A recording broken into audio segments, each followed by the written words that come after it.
In the endless black of interstellar space drifts a fragment smaller than a mountain, but older than the story of our Sunday.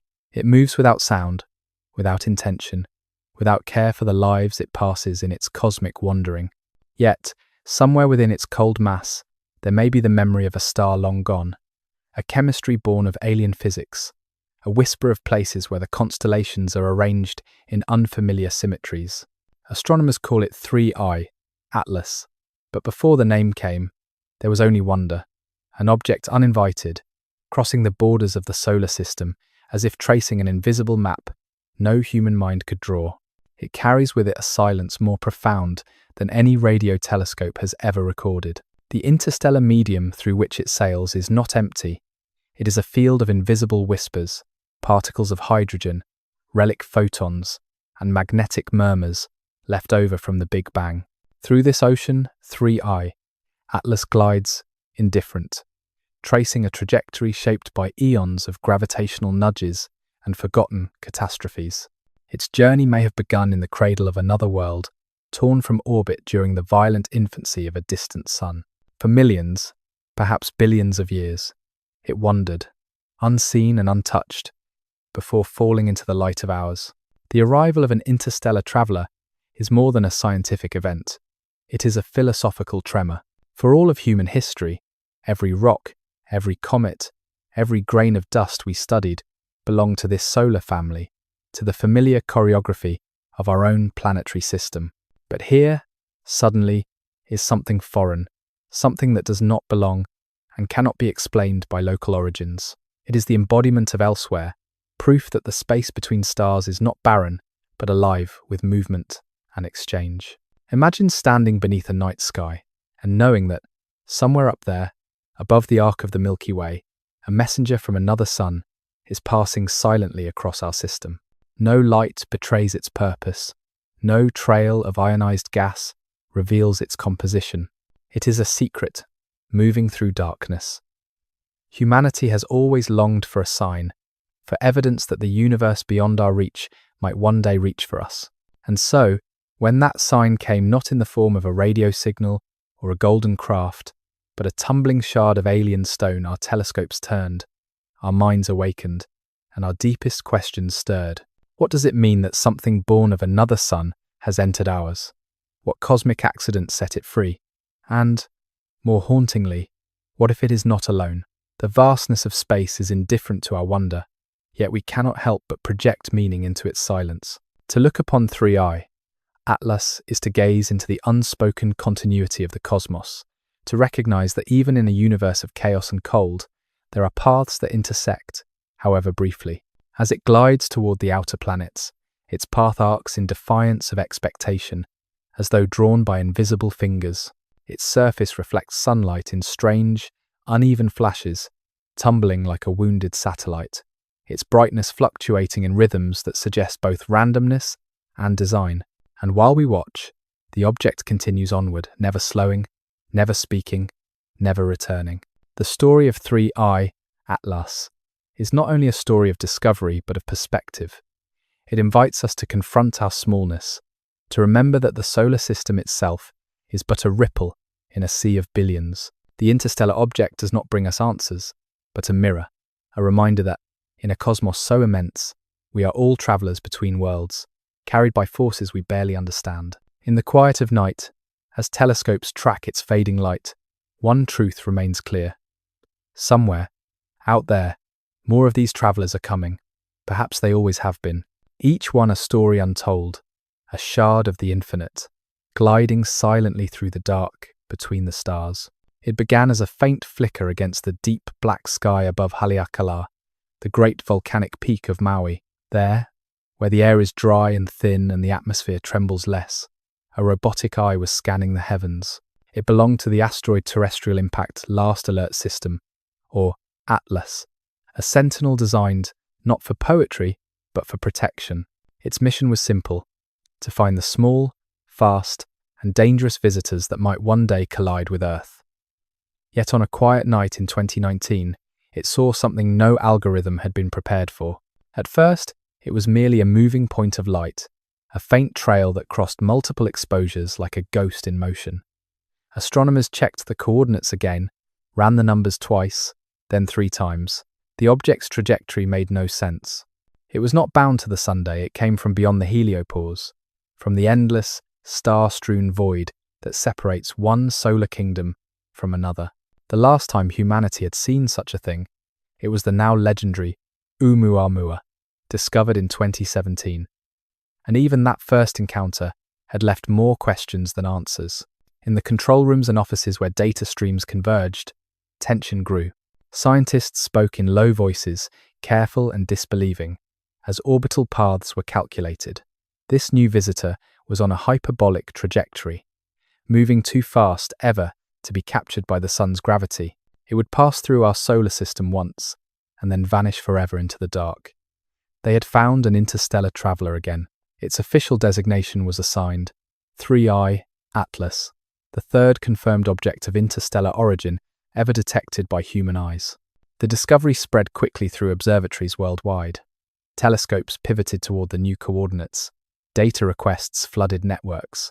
Some observers caught only brief glimpses before it slipped beyond their fields of view. It was small, faint, and fast. Measuring its brightness and spectrum was like trying to read a sentence from a page glimpsed during a lightning strike. Yet even in those fleeting moments, it revealed enough to unsettle every expectation. From the start, there was a feeling of déjà vu. Oumuamua had rewritten textbooks. 2I. Borisov had followed, confirming that the interstellar medium was indeed littered with rogue objects. But 3I, Atlas, arrived with an unsettling quietness. Its orbit was inclined, its light curve erratic, and there was something else, an intangible unease that crept into the calculations. The astronomers of Haleakala had not been seeking mystery that night. They had been seeking safety. What they found instead was a cosmic riddle drifting through the solar wind. News spread beyond the walls of observatories. Scientific journals prepared early releases, while space agencies and research institutes began coordinating observations. Each telescope aimed at the visitor, from Pan-STARRS in Hawaii to the Lowell Observatory in Arizona. Yet even with global collaboration, the object remained elusive. By the time it was properly identified, it was already fading its brightness, dropping as it hurtled toward the outer system. The window for study was measured in weeks, not months. The astronomers who discovered it could not help but reflect on the symbolism of their mountain home. Haleakala, in Hawaiian, means House of the Sunday. It is a place where dawn breaks above the clouds, where the world feels close to the heavens. To find an interstellar traveler there, at the edge of light and shadow, carried an almost mythic resonance. Humanity, standing on a volcanic relic of fire and time, had glimpsed something born beneath another sun. For a few nights, they followed its flickering path. Photons bounced off its surface and travelled for hours before reaching Earth's mirrors. In those faint glimmers lay the record of a journey across interstellar space. Each frame of data was a message written in the language of reflection and motion. Each line of code translated distance, velocity, and brightness into the syntax of cosmic truth. The observers did not know it yet, but they were witnessing the beginning of another chapter in a story that began before humanity could dream. Even now, years after the object has vanished into the dark, the memory of that first detection remains a point of wonder. Somewhere in the archives of the Atlas project lies the original image, a few digital traces of light, faint and defiant, streaking against the static stars. That was all it took to open another doorway in our understanding of the universe. From that single observation came the unfolding of questions that no telescope could fully answer. Where did it come from? What was it made of? And most of all, why did it move as though propelled by something unseen? The watchers at Haleakala did not yet know that this faint traveller would reignite humanity's most haunting cosmic anxieties, that in its silence it carried the echo of something impossible. The name came quietly, as all names in astronomy do, a string of characters that hides more than it reveals. 3I Atlas. The 3 for the third interstellar object ever found by human eyes. The I for interstellar. And Atlas, in honour of the system that first captured its light. Behind the sterile code, however, lay an unfolding drama of cosmic proportions. This small fragment of matter, likely no larger than a few hundred meters, had traveled for millions of years through the void before crossing paths with humanity. Its discovery was not an event. It was a reminder, a whisper from the deep fabric of space that we are not alone, even in our isolation. Once the official designation was approved, the astronomy community moved with speed and precision. Observatories coordinated their nights, data-sharing networks lit up with urgency, and across time zones, teams compared angles, light curves, and orbital predictions. Every new image refined the story. The orbit was confirmed to be hyperbolic, meaning that it was moving too fast to be captured by the Sunday. It came from beyond, traveling perhaps hundreds of millions of kilometers per day. In simple terms, it was just passing through. But naming it did not tame it. Behind the title 3I, Atlas, was a question as vast as the galaxy itself. How common are these wanderers? If this was the third to be detected in only a few years, how many more have passed unseen? Astronomers began to suspect that the solar system might be crisscrossed constantly by these interstellar exiles, their presence unnoticed except for the rare moment when geometry, timing, and sunlight align perfectly with the gaze of a telescope. Within days, the discovery logs began filling with coordinated observations. Photometry revealed faint variations in brightness, suggesting that the object was tumbling, rotating erratically, perhaps from a violent ejection in its native system. Spectroscopy, though faint, hinted at a surface neither icy nor metallic, but something in between, a strange reflectivity, inconsistent with the comets of our own solar system. If it was a rock, it was an alien rock. If it was ice, it was a kind unknown to earthly chemistry. Its discovery triggered a psychological ripple among astronomers.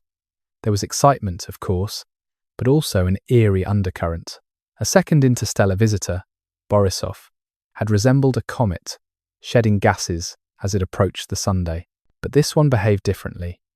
It reflected light without the usual cometary tail, without the vapor that betrayed heat and evaporation. It moved like a comet, but looked like an asteroid. It was a contradiction in motion. In press releases and scientific circulars, the tone was cautious. Object 3I, Atlas, has been confirmed as an interstellar body based on its orbital eccentricity. Read one notice. The public read those words with curiosity, but to the scientific community, they were seismic. For centuries, humanity assumed that everything we could touch or measure was born of our own solar nursery. Now, for the third time, the boundary between our cosmic home and the wider galaxy had been crossed. The discovery of 3I, Atlas, marked more than just another object in a catalogue. It symbolized a turning point in how we view the solar system itself. Our neighborhood is not isolated. It is porous, open to the drift of the galaxy. These objects are ambassadors of distant suns, carrying within them the geological and chemical signatures of other worlds. Studying them is like reading fragments of a universal autobiography written in stone and dust. Yet, for all its significance, the discovery came with frustration. The object was faint, moving quickly, and visible for only a short window of time. Instruments on Earth were barely able to catch its glimmer before it receded into the dark. By the time astronomers could gather enough data to analyze its surface, 3I, Atlas, was already slipping beyond reach. Its speed made it both miraculous and merciless, a messenger that appeared only long enough to remind us of what we did not know. In the halls of research centers and observatories, the talk shifted from discovery to meaning. If our solar system could receive such visitors, it could also send them somewhere. Fragments of our own planets may already be wandering through the Milky Way, crossing the skies of distant civilizations, if such exist, as silent heralds of another star. In this realization was both awe and humility. The galaxy is not a collection of isolated systems. It is a network of exchange, a slow dance of ejected matter and gravitational currents, linking one star's debris to another's sky. The name 3I, Atlas, will one day fade from public memory, just another entry in astronomical archives. But for those who studied it, the name will remain etched in quiet reverence. It represents a bridge between worlds, a confirmation that the cosmos is more dynamic, more chaotic, and more connected than we ever dared imagine. And as the data from those brief observations continues to be passed, the object's legacy endures, a riddle cast across light years, written in motion and silence. The code 3I Atlas is simple, functional, and impersonal. Yet behind it lies a story that spans the lifetime of stars. It is the story of a wanderer without a home, a shard of cosmic memory slipping through our awareness. For a fleeting moment, it entered our sky, was seen by our instruments, and then returned to the night from which it came. We gave it a name, not to possess it, but to acknowledge it, to whisper back across the void, "We saw you." The echoes of Oumuamua still lingered in the halls of astronomy when 3I Atlas entered the stage. The first interstellar visitor, discovered in 2017, had already shaken the scientific world with its inexplicable behavior, its strange acceleration, and its absence of any visible tail. When 3I Atlas appeared, it was impossible not to feel that the universe was speaking again in the same mysterious language. Oumuamua had left behind a sense of unfinished conversation, as though the cosmos had whispered something profound but incomprehensible. Now, that whisper had returned. The scientific community remembered well the chaos that followed Oumuamua's discovery. Observatories worldwide had turned toward it, desperate to understand what it was before it vanished into the night. The data had been limited, and the theories had multiplied like echoes in a canyon. Some proposed a fragment of a shattered planet, others a sliver of nitrogen ice, and a few dared to imagine an artificial construct, a relic of technology adrift between stars. Nothing had been proven, yet everything had been considered. In its wake, Oumuamua had left behind both wonder and doubt. When Atlas detected the third interstellar traveler, the parallel was immediate and unsettling. Here was another object, with an unbound orbit, moving too swiftly to belong to our solar system, and showing characteristics that defied easy classification. The old questions resurfaced, sharper this time. Could these travelers be common? Were they the debris of countless star systems, or the deliberate messengers of civilizations we could not yet imagine? Some astronomers spoke with restraint, wary of the frenzy that Oumuamua had ignited. Others, more poetic at heart, could not ignore the symmetry in the recurrence of a phenomenon so improbable it seemed like a pattern. Perhaps, they suggested, these visitors were not anomalies but harbingers of a greater truth. The interstellar exchange is a hidden rhythm of the Milky Way, and we have only just learned to listen. The name Oumuamua, meaning scout or messenger in Hawaiian, had been chosen with reverence. It implied a first emissary, a herald of more to come. When 3I Atlas appeared, many quietly wondered whether the prophecy had been fulfilled. The cosmos, it seemed, was sending its envoys one by one, each passing briefly through our awareness before vanishing forever into the deep. The repetition was haunting. 2, now 3, statistically improbable, yet cosmically poetic. The memories of Oumuamua coloured every new analysis. Researchers scrutinised the acceleration of 3I Atlas, the way sunlight glinted from its surface, the faint variations in its brightness that hinted at rotation or tumbling. Yet, just as before, the clues refused to cohere into a single narrative. It neither behaved entirely like a comet, nor appeared wholly like an asteroid. It was both and neither, a paradox of form and motion. In public statements, scientists spoke carefully, their words chosen like stones across uncertain water. The world remembered how Oumuamua had been sensationalized, how discussions of alien technology had overshadowed sober analysis. Still, the allure of the unknown could not be restrained. Journalists and theorists alike returned to the haunting question: what if such objects were not mere debris, but evidence of intelligence at work? While mainstream astrophysics remained cautious, the shadow of Oumuamua gave every new anomaly greater weight. The emotional residue of that first encounter lingered, shaping the way data was interpreted. Each unexplained acceleration, each irregular reflection, became a possible clue to something vast and unseen. The boundary between rational science and cosmic speculation grew thin, shimmering like heat above desert sand. In quiet offices, astronomers stared at orbital simulations on glowing screens. They watched the trajectory lines of 3I Atlas intersect the path once traced by Oumuamua, separated by only a few years and a few degrees in the sky. It was coincidence, they told themselves, yet the mind could not resist the allure of patterns. What if the universe was not random? What if these visitors were not scattered but sequenced? The echoes of the first interstellar visitor reverberated in every discussion.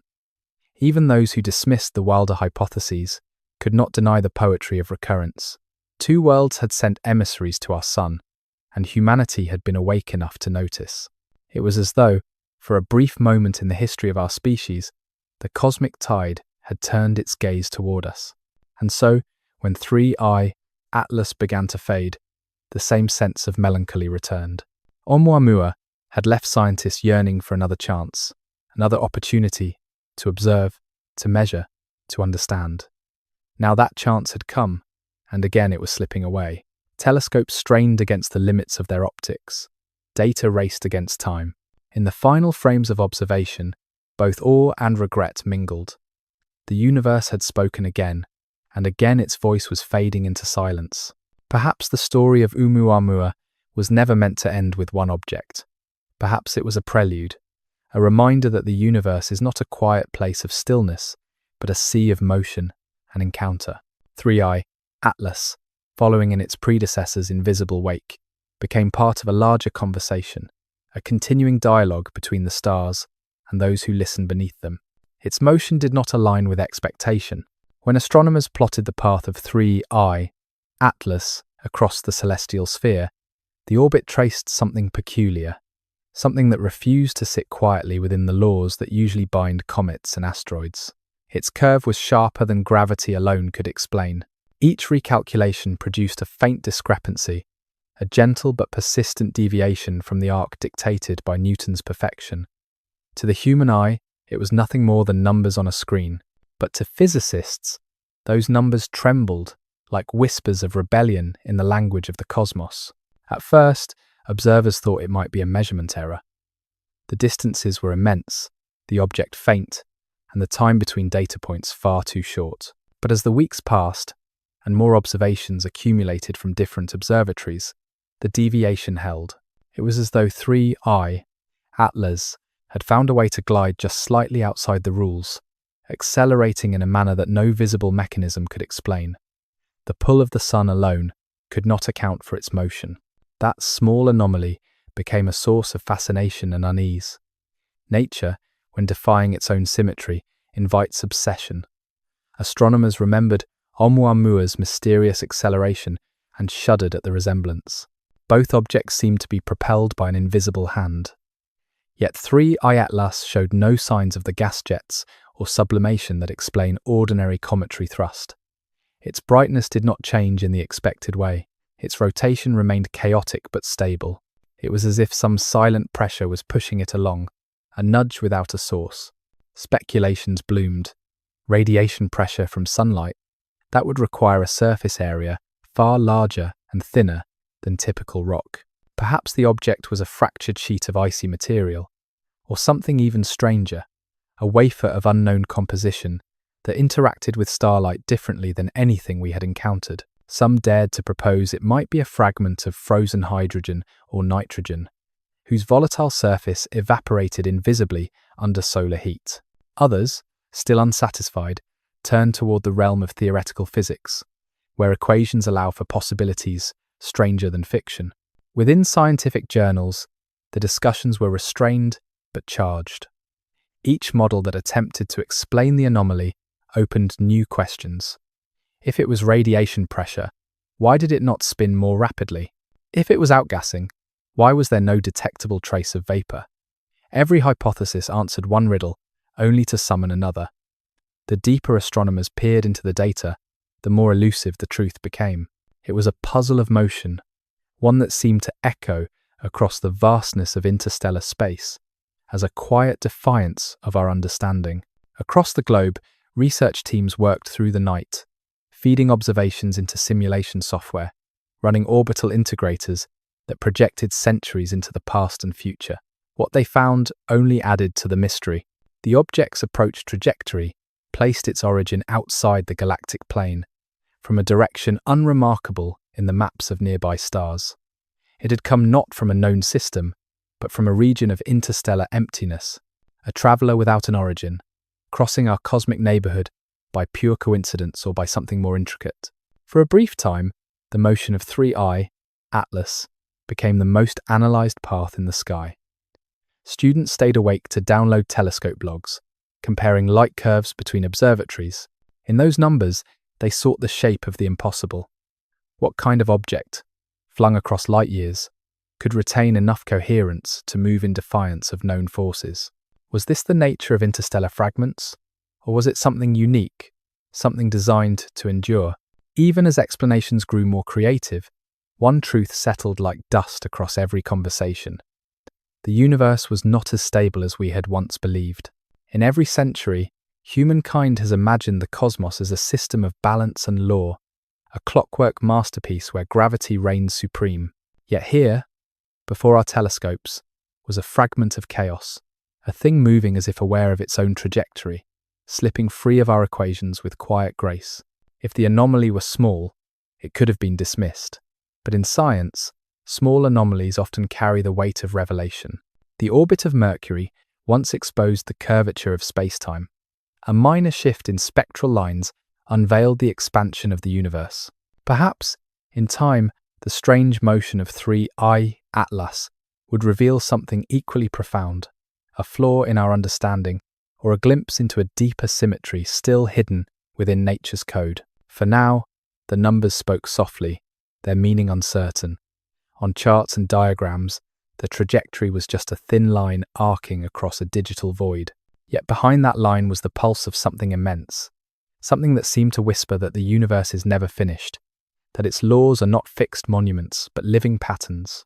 Each star, each fragment of debris, each wandering stone carries within it a reminder that physics itself is an ongoing conversation, one we have only begun to overhear.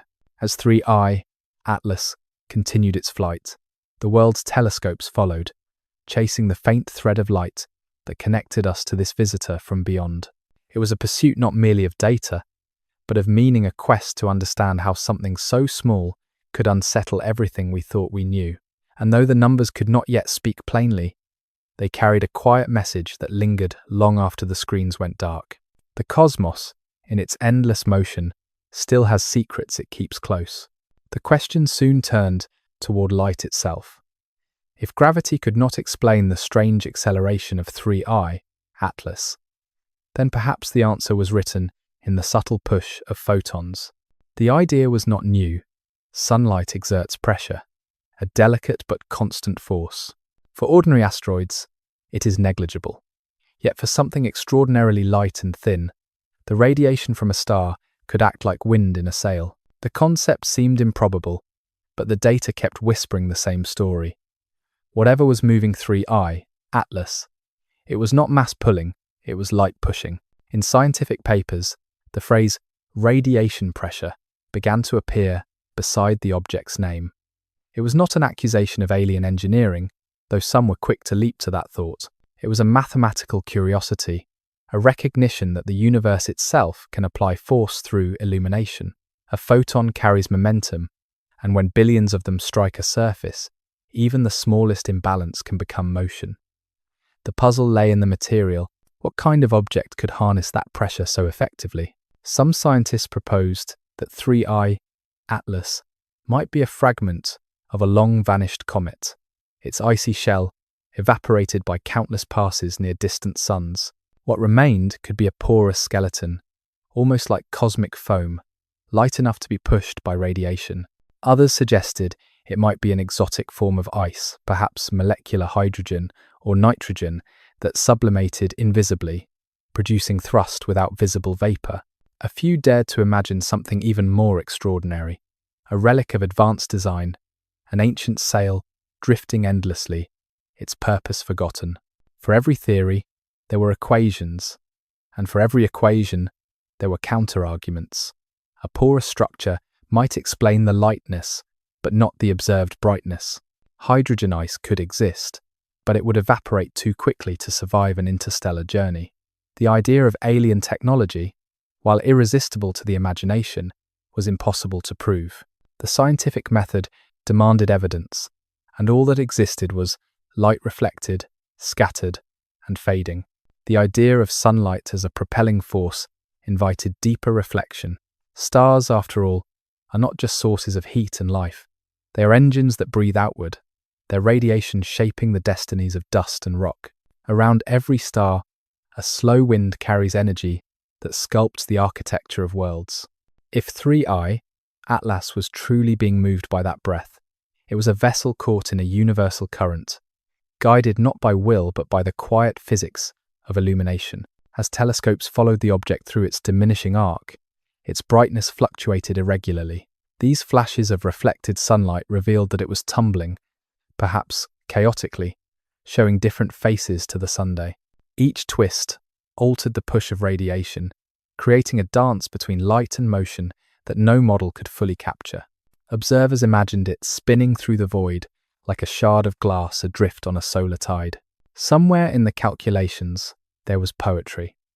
The thought that light itself could move a traveller between stars touched something ancient in the human imagination. From the sails of earthly ships to the theoretical sails of interstellar probes, the idea of harnessing starlight has always been a dream of exploration. Now perhaps, nature had beaten us to it. As debates continued, the question grew less about what 3I Atlas was and more about what it represented. It was a messenger from elsewhere, shaped by forces both familiar and strange. If radiation truly propelled it, then we were witnessing the universe performing its own form of navigation, an object guided not by engines or intention, but by the same light that nurtures life on Earth. A handful of theorists took the idea further, suggesting that such objects might be common throughout the galaxy, natural sails drifting endlessly, sculpted by starlight and time. Over billions of years, fragments from shattered worlds could erode into thin, mirror-like surfaces, set adrift across interstellar space. Each would travel where light commanded, crossing from star to star, quiet and unknowable. For all the elegance of these explanations, one truth remained unshakable. No telescope had seen a trace of vapor, dust, or debris surrounding 3I Atlas. There was only light, pure, silent reflection.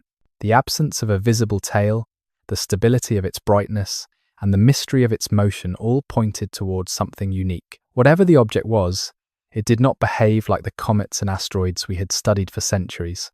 It was part of the same family in shape, yet utterly alien in spirit. In this realization was both awe and fear.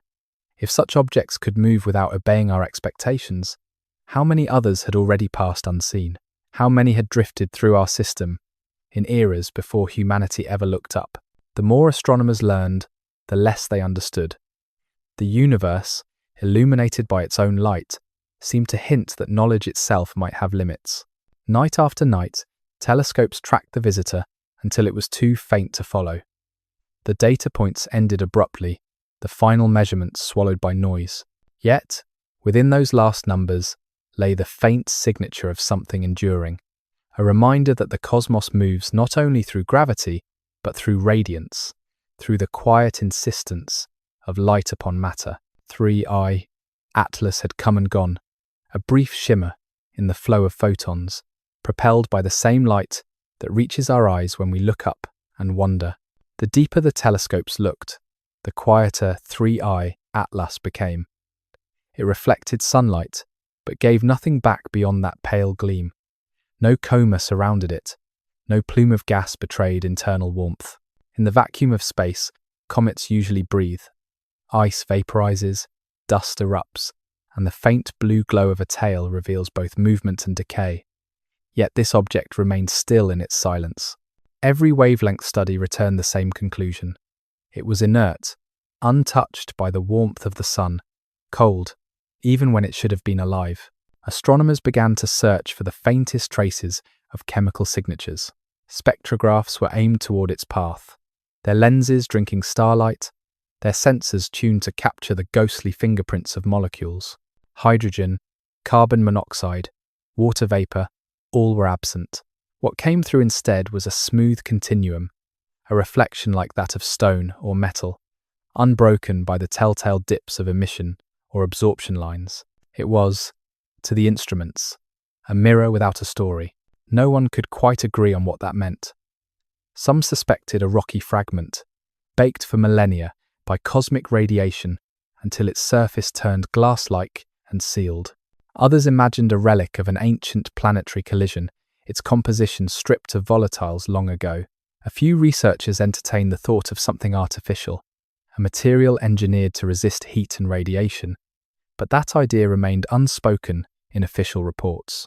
Science allows mystery, but not imagination, without evidence. Among the many observatories watching the sky, the silence itself became a signal. In astronomy, the absence of evidence can be as revealing as discovery. A non-reactive object of interstellar origin implied conditions unknown in our system.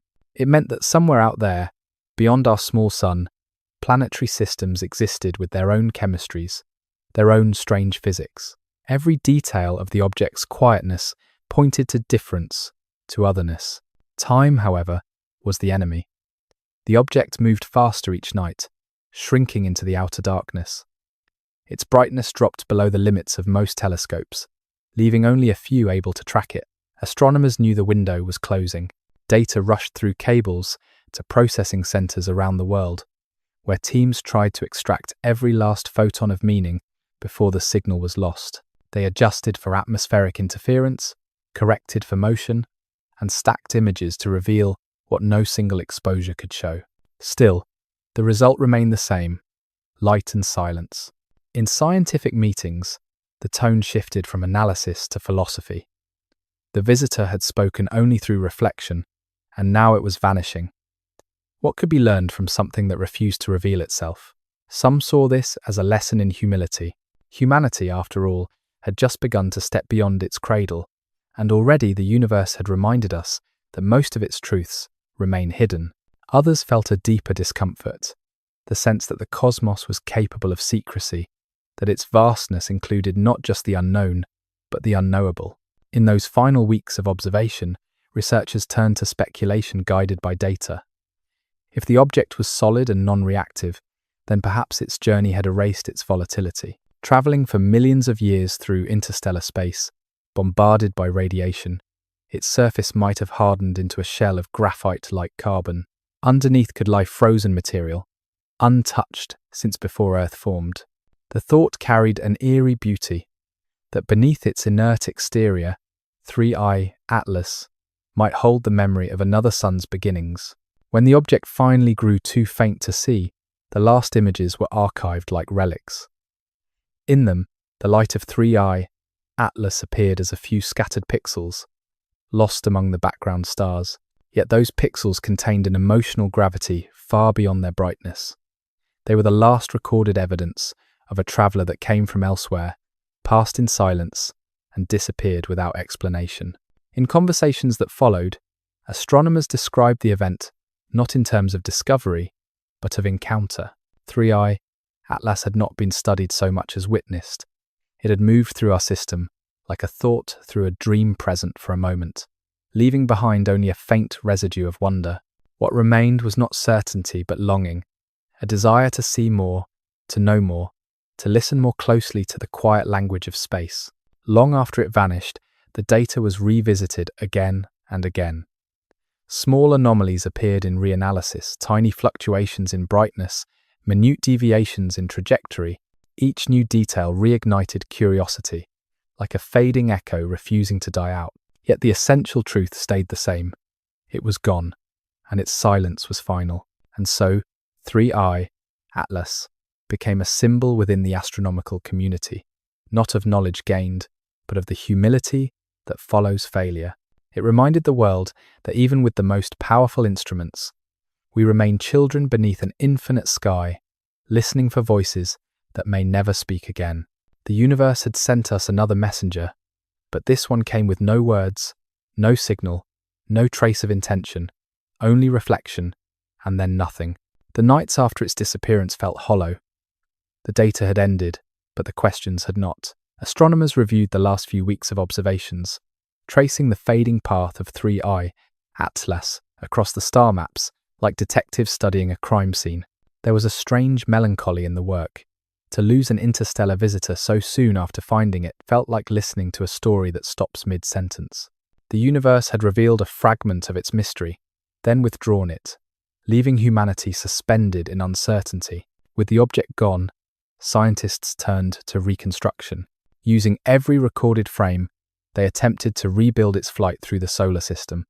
Computers mapped the orbit backward in time, through gravitational influences and the slow drift of interstellar space. But the trail grew cold almost immediately. There was no clear origin, no identifiable system from which it had come.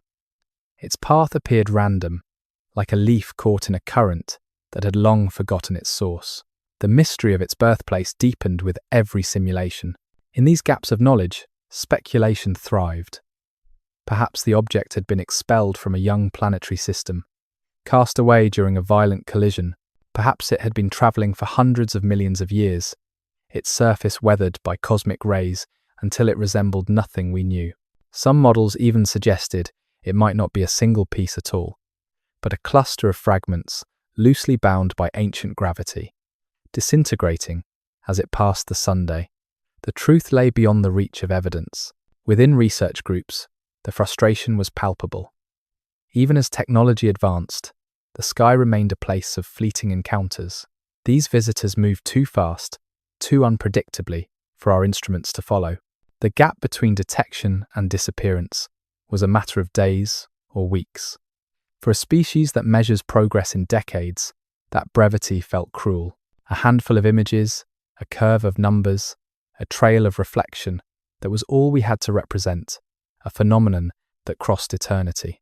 In the absence of new data, scientists began to look inward.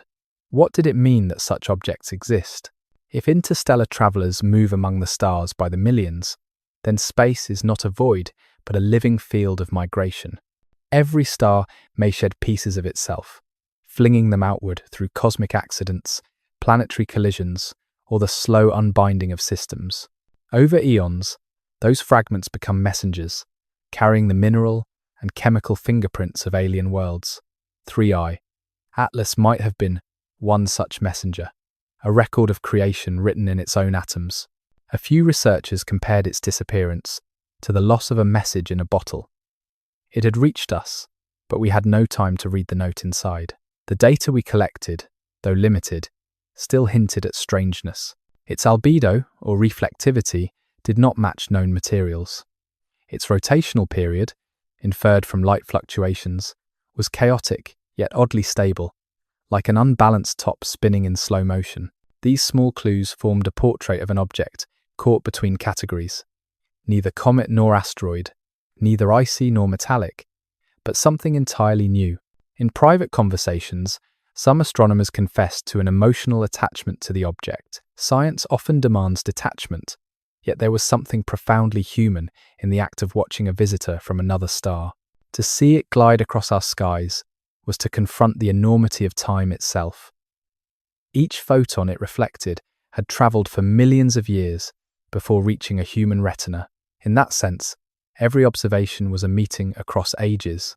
Months after it faded, new telescopes came online, and the search began again. The hope was to find another, perhaps brighter, interstellar object. Instruments like the Vera Rubin Observatory were designed to scan vast portions of the sky every few nights, capable of detecting such travellers earlier and tracking them longer. Yet for all the preparation, the silence continued. The cosmos, having offered a brief glimpse of its wandering children, returned to quiet. What 3i Atlas left behind was not knowledge, but a feeling, an awareness of how fragile observation can be. We live in an age of precision, yet the universe continues to remind us of our blindness. Even the most advanced machines cannot hold on to a moment that the cosmos does not wish to preserve. The data gaps are not failures of science. They are windows into the nature of existence itself. The universe reveals only what it chooses, when it chooses. In the archives, the final observation logs remain, filled with coordinates, brightness values, and timestamps. To the untrained eye, they seem meaningless. But to those who were there, they are sacred fragments of a brief connection between worlds. Each number tells a story of a night spent staring into the dark, hoping for one more flash of reflected sunlight, one more chance to measure the unmeasurable. The gap in our knowledge of 3I, Atlas, is vast, but perhaps that is fitting. The universe has always taught through absence. What we cannot know is often what drives us to learn. In that way, the vanished visitor continues its influence, shaping our science, our imagination, and our sense of belonging in a cosmos too vast to comprehend. Its silence, rather than ending the story, became part of it, a reminder that mystery is not failure, but invitation.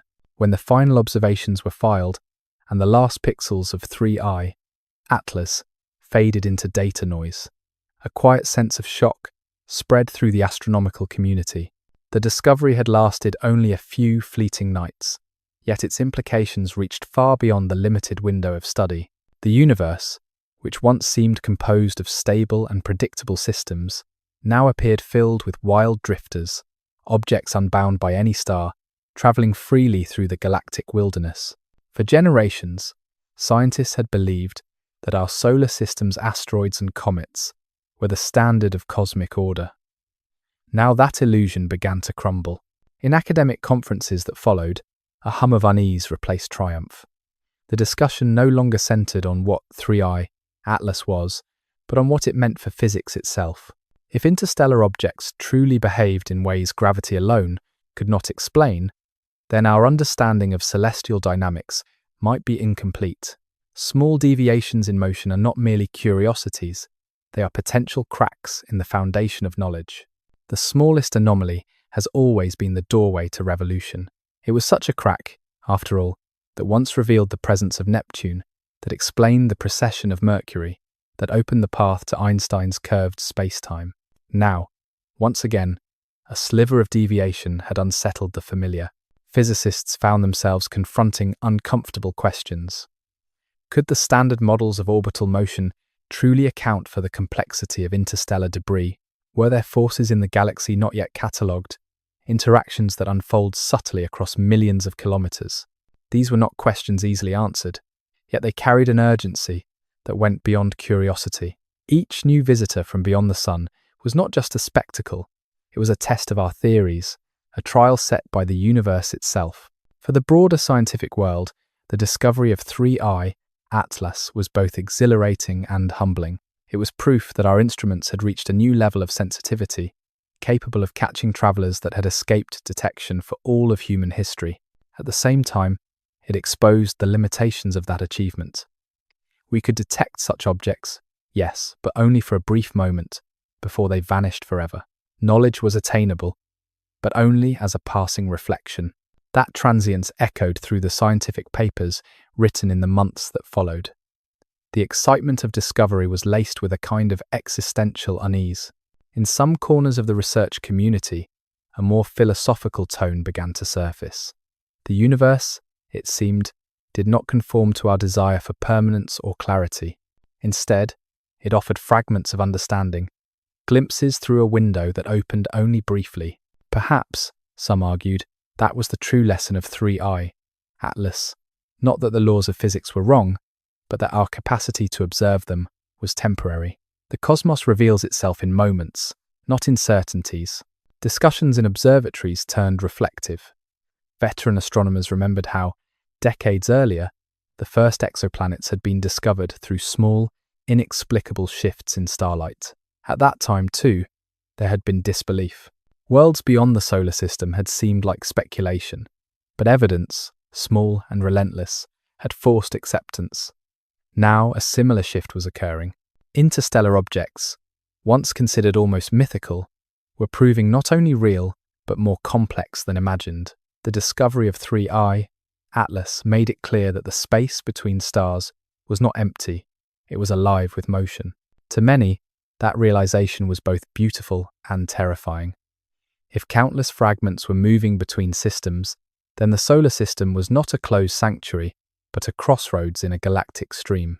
With every passing object, there was the faint possibility of collision, of contamination, of exchange. It was a reminder that we live in an open system, part of a larger network of celestial traffic. Our sun was not a ruler, but a host. As the significance of this settled in, a new generation of researchers began to reimagine the solar system, not as a fortress, but as a port. The planets, the comets, the asteroids, all were part of a dynamic web of cosmic movement. Some fragments arrive, others depart. Even Earth, across cosmic time, will shed pieces of itself that drift into the void. Somewhere, light years away, another civilization may one day see one of those fragments and wonder who made it, who watched it leave. The scientific shock of 3I Atlas was not a moment of panic, but of awakening. The tidy model of an isolated solar family was gone. In its place emerged a living galaxy, filled with the constant exchange of matter and memory. For humanity, the discovery marked a new chapter in cosmic awareness. We were not observers standing outside the universe. We were participants in its flow. At the close of that year, when the papers were published and the debates quieted, a single truth remained. The universe is less a machine and more a tide, its currents slow, vast, and unpredictable. 3I Atlas had entered our awareness for only a breath of time, but that breath was enough to remind us how small and how connected we truly are. It had crossed our path, challenged our knowledge, and then vanished, leaving the echo of wonder behind. The shock was not in what it revealed, but in what it implied, that the unknown is not rare, but constant, waiting patiently at the edges of perception. The solar system is not a fixed and solitary island. It is a dynamic eddy within the greater current of the galaxy, a temporary arrangement of mass and motion drifting through a sea of stars. Astronomers who studied 3I Atlas began to realize that its arrival was not an isolated event, but a symptom of a much larger pattern. The universe, they concluded, is not still. Matter migrates, planets collide, fragments escape, and across the aeons, these fragments travel between stars, each carrying with it a history written in its atoms. To trace such movements is to study the invisible highways of the cosmos. Gravitational tides from the Milky Way bend the paths of objects that wander too far from their suns. The galaxy's spiral arms, dense with gas and dust, act like oceanic waves, sweeping up loose material and scattering it outward. Over billions of years, the result is a web of motion connecting every system to every other. In that web, the solar system is no more than a crossing point, an intersection of trajectories that began long before Earth was born. Computational astrophysicists began running simulations, feeding the known properties of 3I Atlas into galactic models that accounted for gravitational resonance, stellar drift, and the long-term evolution of planetary debris. The results suggested that interstellar objects are far more common than once imagined. For every star, millions of fragments are thrown outward by the gravitational chaos of planet formation. Some drift aimlessly for eons. Others, guided by chance and geometry, pass briefly through the influence of another sun. Our solar system, it turned out, is constantly visited by these silent travelers. We simply lack the eyes to see them. In recent years, more sensitive surveys have begun to change that. Wide-field telescopes now scan the entire sky each night, detecting faint movements that would have been invisible a generation ago. What once seemed miraculous, the detection of an interstellar object, has become an expected possibility. Yet with each new discovery comes a deeper sense of unease. If so many wanderers pass through our neighborhood, how many have come before, unseen? And what stories did they carry with them? The galactic tides that move these objects are not gentle. Over long timescales, the motion of stars through the Milky Way pulls their outer regions apart. Planets perturb one another, sending smaller bodies careening outward. A single close encounter between stars can strip entire populations of comets from their home systems, flinging them into interstellar space. The Milky Way itself is a great exchange of matter, a circulation of fragments that travel between suns like seeds on a cosmic wind. In this vision, the galaxy becomes a living system. Every star is both donor and receiver. Each planetary system contributes to a shared ocean of debris, a common inheritance of cosmic material. Somewhere among these countless fragments, the building blocks of life might travel two complex molecules, protected within frozen shells, drifting until they find a new sun to warm them. The possibility is neither confirmed nor denied, yet it lingers in the imagination of every scientist who studies these visitors. The idea that life might spread not by intention, but by accident, carried across light years on the backs of rocks, transforms the way we see both biology and destiny. From this perspective, 3I, Atlas, was not an intruder but a participant in an ancient migration. It was a node in the grand exchange of stellar matter, a trace of the constant motion that binds the galaxy together. Every atom in its body may once have belonged to a different sky, a different sun, a different dawn. Its journey through our solar system was merely one stop along an unending road. As astronomers contemplated these implications, their sense of isolation began to dissolve. The solar system, once seen as an island of order in a sea of void, revealed itself as part of a vast and living continuum. The same gravitational tides that shaped distant worlds had also shaped ours. The same collisions that tore planets apart elsewhere had once sculpted Earth and Moon. The same processes that flung 3I, Atlas across the galaxy might one day send fragments of our own world outward, carrying traces of us into the unknown. In this light, the presence of an interstellar traveler became something intimate. It was not merely a scientific curiosity, but a mirror. To study 3I, Atlas was to glimpse a possible future for our own planet, a future in which Earth itself contributes to the endless exchange of cosmic matter. The realization was both humbling and oddly comforting. The universe, for all its cold indifference, is not empty. It is a place of constant connection, where nothing is ever truly alone, and everything that departs eventually becomes part of something else. To understand where 3I Atlas might have begun its journey, scientists turn their attention outward, beyond the solar system, into the turbulent birthplaces of stars. Every stellar system begins as a cloud of gas and dust collapsing under its own gravity. In these nurseries, planets form in chaos. Material collides, merges, and fragments again. The violence of creation is as much about destruction as birth. Within that turbulence, countless pieces of unfinished worlds are hurled into the void, cast adrift, before their suns have even settled into stability. It is from such places, most astronomers believe, that the interstellar travelers arise. Computer models suggest that the process is universal. When a new system forms, giant planets disturb the surrounding debris, like heavy stones splashing into a calm pond. Smaller bodies are scattered in every direction, and some achieve the escape velocity needed to leave their parent stars behind.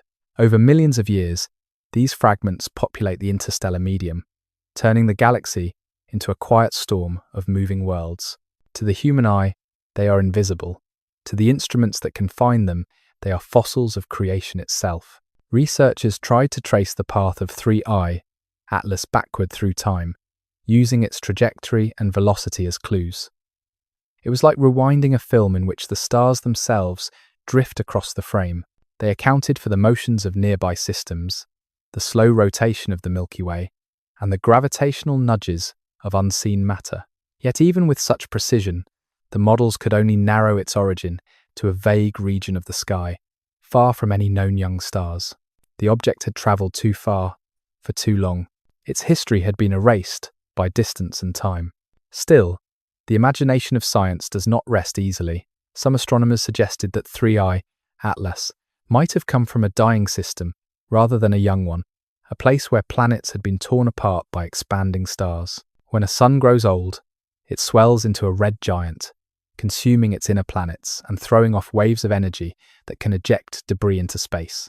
If 3I, Atlas, came from such a graveyard, its hardened surface might be the product of that final heat, a scar of stellar death carried across the galaxy. Others envisioned an even more dramatic beginning. Perhaps it was born in a region of galactic collision, where two systems brushed past each other and traded fragments. In such encounters, the outer planets of one star can be stripped away and captured by another. Whole populations of comets may be stolen, exchanged like cosmic relics between neighbours. In this way, the galaxy itself behaves like a great tide pool, its boundaries porous, its contents endlessly mixed. Within that vast interplay, 3I, Atlas, might have been only one of millions set adrift. Whatever its birthplace, the object carried with it a unique fingerprint. The ratio of reflected light to its estimated size suggested a surface smoother than expected. Its behavior hinted at long exposure to cosmic radiation, the kind that slowly alters matter over billions of years. It may have wandered through regions thick with interstellar dust, where collisions with tiny grains polished its exterior to a dull sheen. Its color, faintly reddish in the data, was consistent with the presence of complex, organic molecules, compounds that form naturally under ultraviolet bombardment. In a way, its very surface told a story of endurance. To study its potential origin was to confront time on a scale that defied comprehension.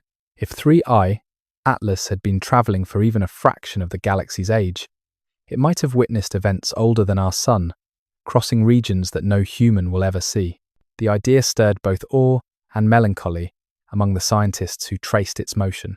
The object was not simply a piece of matter, it was a chronicle of cosmic history, a survivor from epochs when our corner of space did not yet exist. No one can say what forces shaped its final departure from home. It may have been caught in the gravitational slingshot of a massive planet, or flung outward by the close pass of a neighboring star. It could have been one of billions expelled from a crowded system, doomed to wander alone through the dark. Yet, in its isolation, it carried the memory of its birthplace, written not in language, but in chemistry and motion. In contemplating such origins, astronomers were reminded that the universe has no fixed center. Every system is temporary, every home is transient. The forces that created 3I, Atlas, also shape our own world. Just as it was once cast free, so too will fragments of our solar system someday depart, carrying within them traces of humanity. The story of that distant object, in the end, is not separate from ours. It is a reflection of the same cosmic cycle that made us, an echo from a time before memory. To imagine its birthplace is to imagine our own beginnings chaotic, uncertain, and shaped by forces far beyond control. Somewhere in the galaxy, a long time ago, a star burned briefly and released this traveller into eternity. Millions of years later, it passed us by, silent and unknowing, yet leaving behind a reminder that everything in the universe, no matter how distant, is connected through motion and time. Once the question of origin had been raised, the next logical step was to search for direction. Astronomers began to reconstruct the route that 3I, Atlas, had taken through the cosmos, as if trying to read the tracks of a creature long gone. Every known motion of the nearby stars was accounted for. The sun's slow orbit around the galactic center, the subtle drift of neighboring systems, the pull of the spiral arm's density waves, all were combined in vast simulations that ran for months at a time. The goal was simple but nearly impossible: to find the point in space where 3I, Atlas, once began its long journey. The results were uncertain, but tantalizing. The backward projection of its orbit intersected several regions, dense with stellar motion, any of which could have been its origin. One possible birthplace lay in the direction of the constellation Lyra, another near the Perseus Arm, a region teeming with the remnants of ancient supernovae. The simulations could not agree, and every model diverged as it reached further into the past.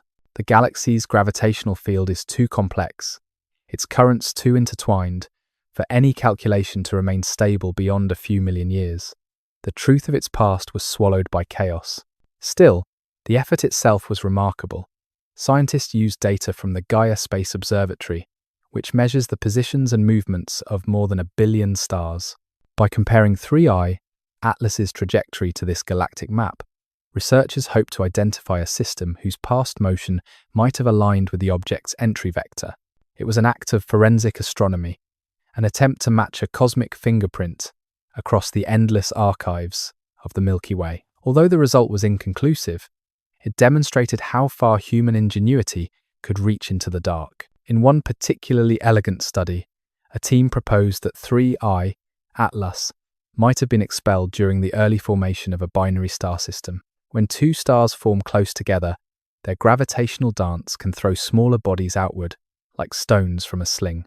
Such a mechanism would explain both the object's high speed and its apparent isolation. If true, 3I, Atlas, may have originated in a region of the galaxy that is now unrecognizable, its parent stars long since drifted apart or extinguished. Some researchers took the investigation further, asking not just where the object came from, but what kind of cosmic history it carried. Every interstellar traveler, they argued, is a messenger from another time. By studying their surfaces, their compositions, and their motion, we can learn about the environments in which they formed. The hope was that even a brief encounter could serve as a time capsule, revealing how matter evolves across the galaxy. Yet for 3I, Atlas, the available data was too sparse to yield certainty. The message had arrived, but the words were missing. A few theorists speculated that the object might not have followed a continuous path at all. Over billions of years, it could have been captured temporarily by multiple stars, its orbit reshaped each time it fell into and out of their influence.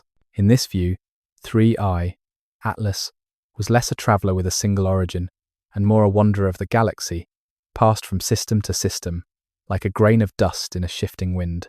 Such an idea blurred the boundaries of identity itself. What does it mean to belong if an object spends eternity in motion, never anchored to any single sun? To visualize such a journey is to confront the true scale of the Milky Way. A single orbit of the galaxy takes the sun roughly 200 million years. In that time, entire civilizations could rise and vanish, while objects like 3I, Atlas, continue their quiet voyage through the interstellar deep. Each encounter with a star, each brush with a planetary system, subtly alters their path. They are shaped not by destiny, but by accident, guided by nothing more than the geometry of chance. Some astrophysicists found poetry in this idea. In their papers, the language of mathematics intertwined with the language of reflection. They described these objects as witnesses to the galaxy's evolution, silent observers of the birth and death of stars. Each carries with it the physical record of those transformations, the radiation scars, the isotopic fingerprints, the chemical traces of alien atmospheres. To study one is to read a fragment of the Milky Way's autobiography, written not in ink but in matter. Yet 3I, Atlas, remained frustratingly mute. Its faintness, its brief visibility, and its speed had left too little for deep analysis. The astronomers could only imagine what secrets its composition might have held. Perhaps it contained elements forged in supernovae, or traces of ice that had survived from a time before the first human walked the Earth. Perhaps, within its interior, there were molecules that once belonged to a distant planet's ocean, now locked forever in frozen stone. All of this would remain unknown, because the traveller had already moved beyond the reach of inquiry. In the end, the search for its origin became something more symbolic than scientific. The investigators knew they were unlikely to find an answer, but they continued anyway, compelled by the quiet beauty of the question. To chase the past of a fragment of stone across the stars is an act of faith, a declaration that curiosity itself is worth the effort. The object's departure into darkness was not defeat, but a reminder that even unanswered mysteries can illuminate the soul of exploration. The first sign that something deeper might be hidden in the motion of 3I, Atlas, appeared quietly in a string of mathematical anomalies. At first they seemed trivial, the sort of rounding errors that appear when calculations meet the limits of observation. Yet, as more observatories reported their data, the discrepancies refused to disappear. The numbers bent slightly away from expectation, as if some unseen hand was adjusting the trajectory. For centuries, gravity had been the unquestioned architect of cosmic motion, but here was an object that seemed to drift just beyond its command. The scientists who studied these deviations did not leap to conclusions. They examined every possible explanation, from instrumental bias to atmospheric distortion.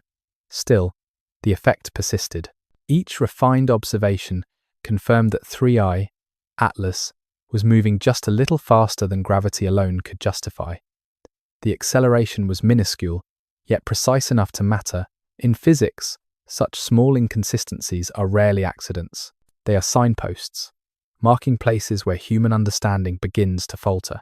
Veteran astronomers recalled how similar puzzles in the past had transformed science. The strange orbit of Mercury had once forced the rewriting of Newton's laws, leading to Einstein's vision of curved spacetime. The faint bending of starlight near the sun had confirmed that vision, turning theory into revelation. Now, as equations trembled again under the weight of 3I, Atlas's motion, whispers began to circulate in the community. Perhaps, once more, nature was hinting at something beyond the known. Interpretations varied widely. Some saw the deviation as the result of uneven heating, a natural jet effect caused by sublimating ice. Others argued that the data better matched a push from radiation pressure, the soft but constant force of sunlight. A few theorists, unwilling to dismiss the possibility, suggested there might be unknown interactions at work, minute influences from magnetic fields, dark matter, or even quantum fluctuations in the vacuum itself. None of these ideas were proven, yet each held a fragment of possibility. In research circles, the atmosphere was electric. Equations became battlegrounds for imagination. Late nights in observatories turned into quiet debates about the nature of physical law. What if, some wondered, we were seeing evidence of a deeper symmetry, a hidden rule that governed how light and gravity coexist? It was an old question, older than relativity itself. For all our instruments and mathematics, the universe still had the power to behave like poetry. Its logic written in rhythms we could sense but not yet decipher. Computer simulations were rerun with new parameters, pushing the limits of precision.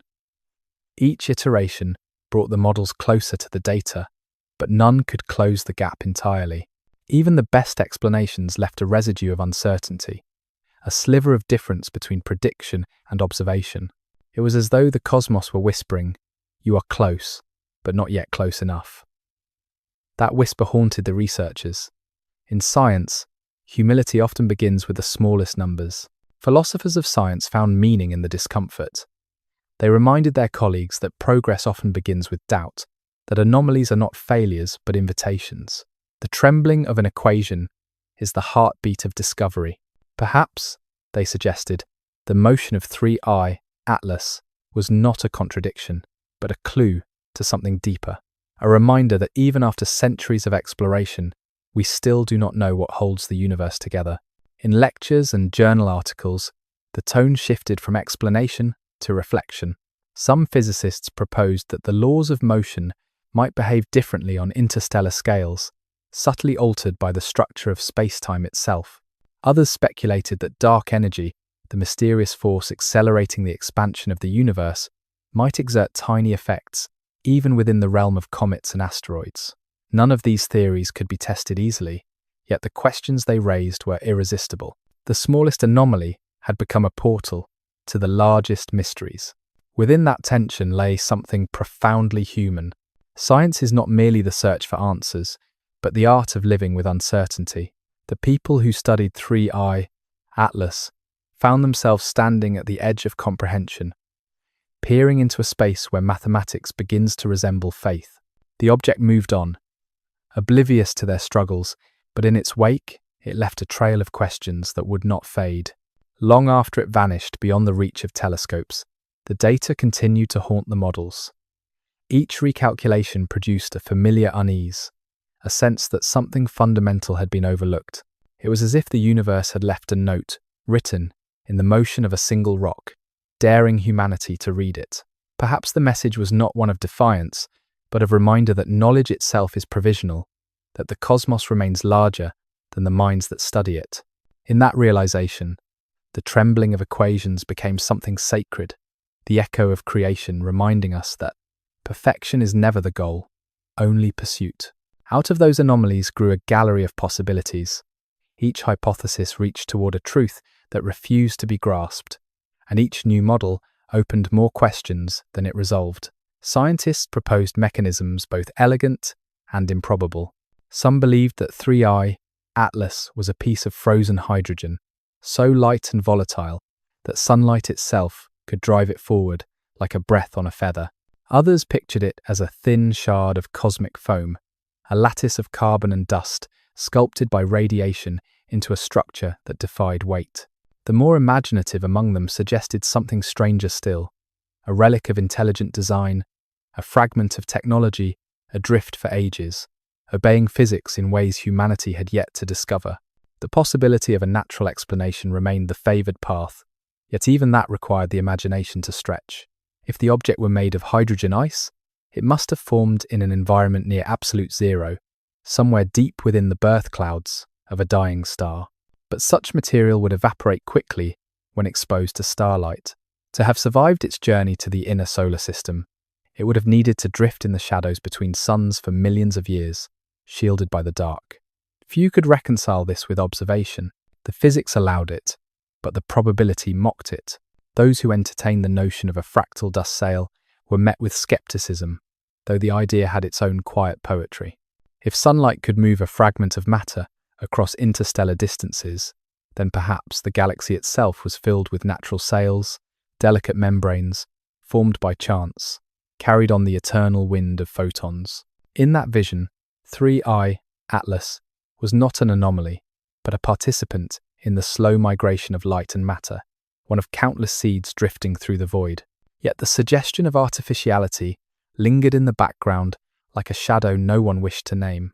The faint irregularities in its motion, the absence of outgassing, and its unusually reflective surface invited comparison to theoretical solar sails. In private conversations, a few astronomers admitted that they could not entirely rule out the idea that 3I Atlas was the remnant of something built. The notion did not survive peer review, but it haunted imaginations nonetheless. For the public, such speculation offered a kind of myth. For scientists, it offered a reminder of how easily wonder can outpace proof. A smaller circle of physicists turned their attention to the fabric of space-time itself.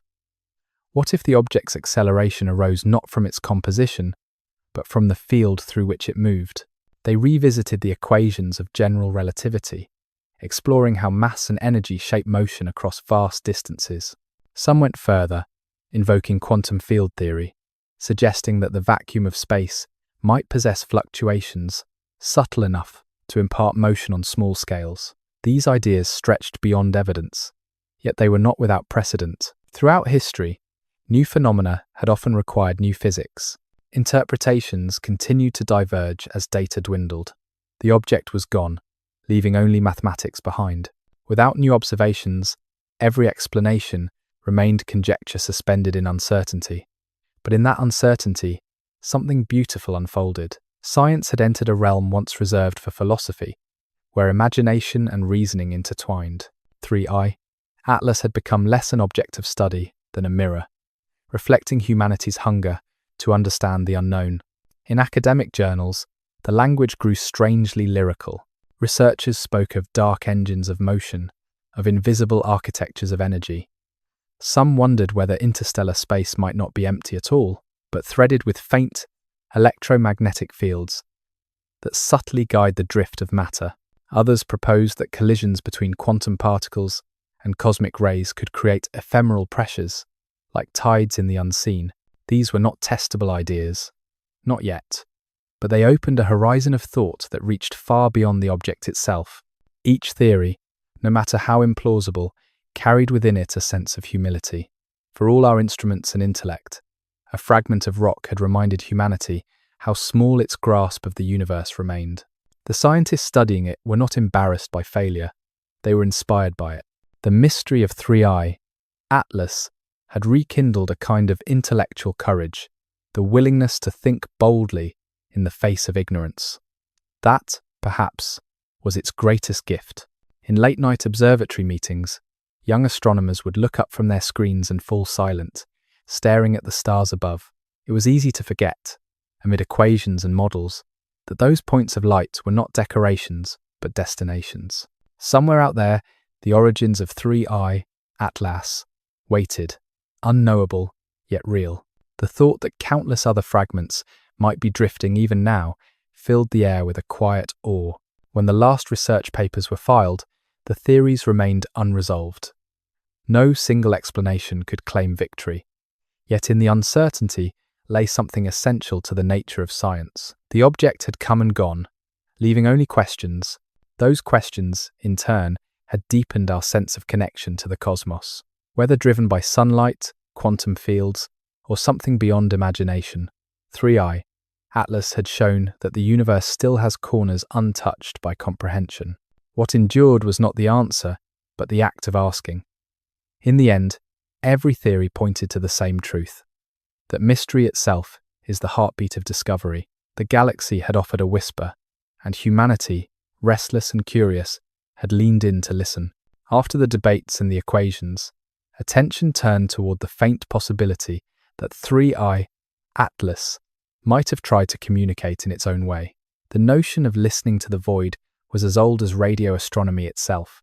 Ever since the first whispering static from pulsars was mistaken for artificial signals, humankind has wondered if the universe might one day speak back. When the telescopes that watched 3i, Atlas, began to fall silent, others opened their ears to the sky.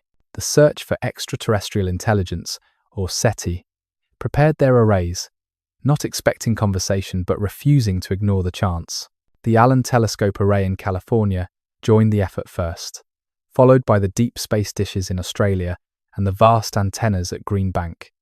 These observatories are used to silence. They spend their nights listening to the background murmur of the cosmos, the faint hiss of the Big Bang, the hum of distant galaxies, the rhythmic pulses of neutron stars. To such instruments, even the smallest anomaly stands out like a heartbeat in a desert.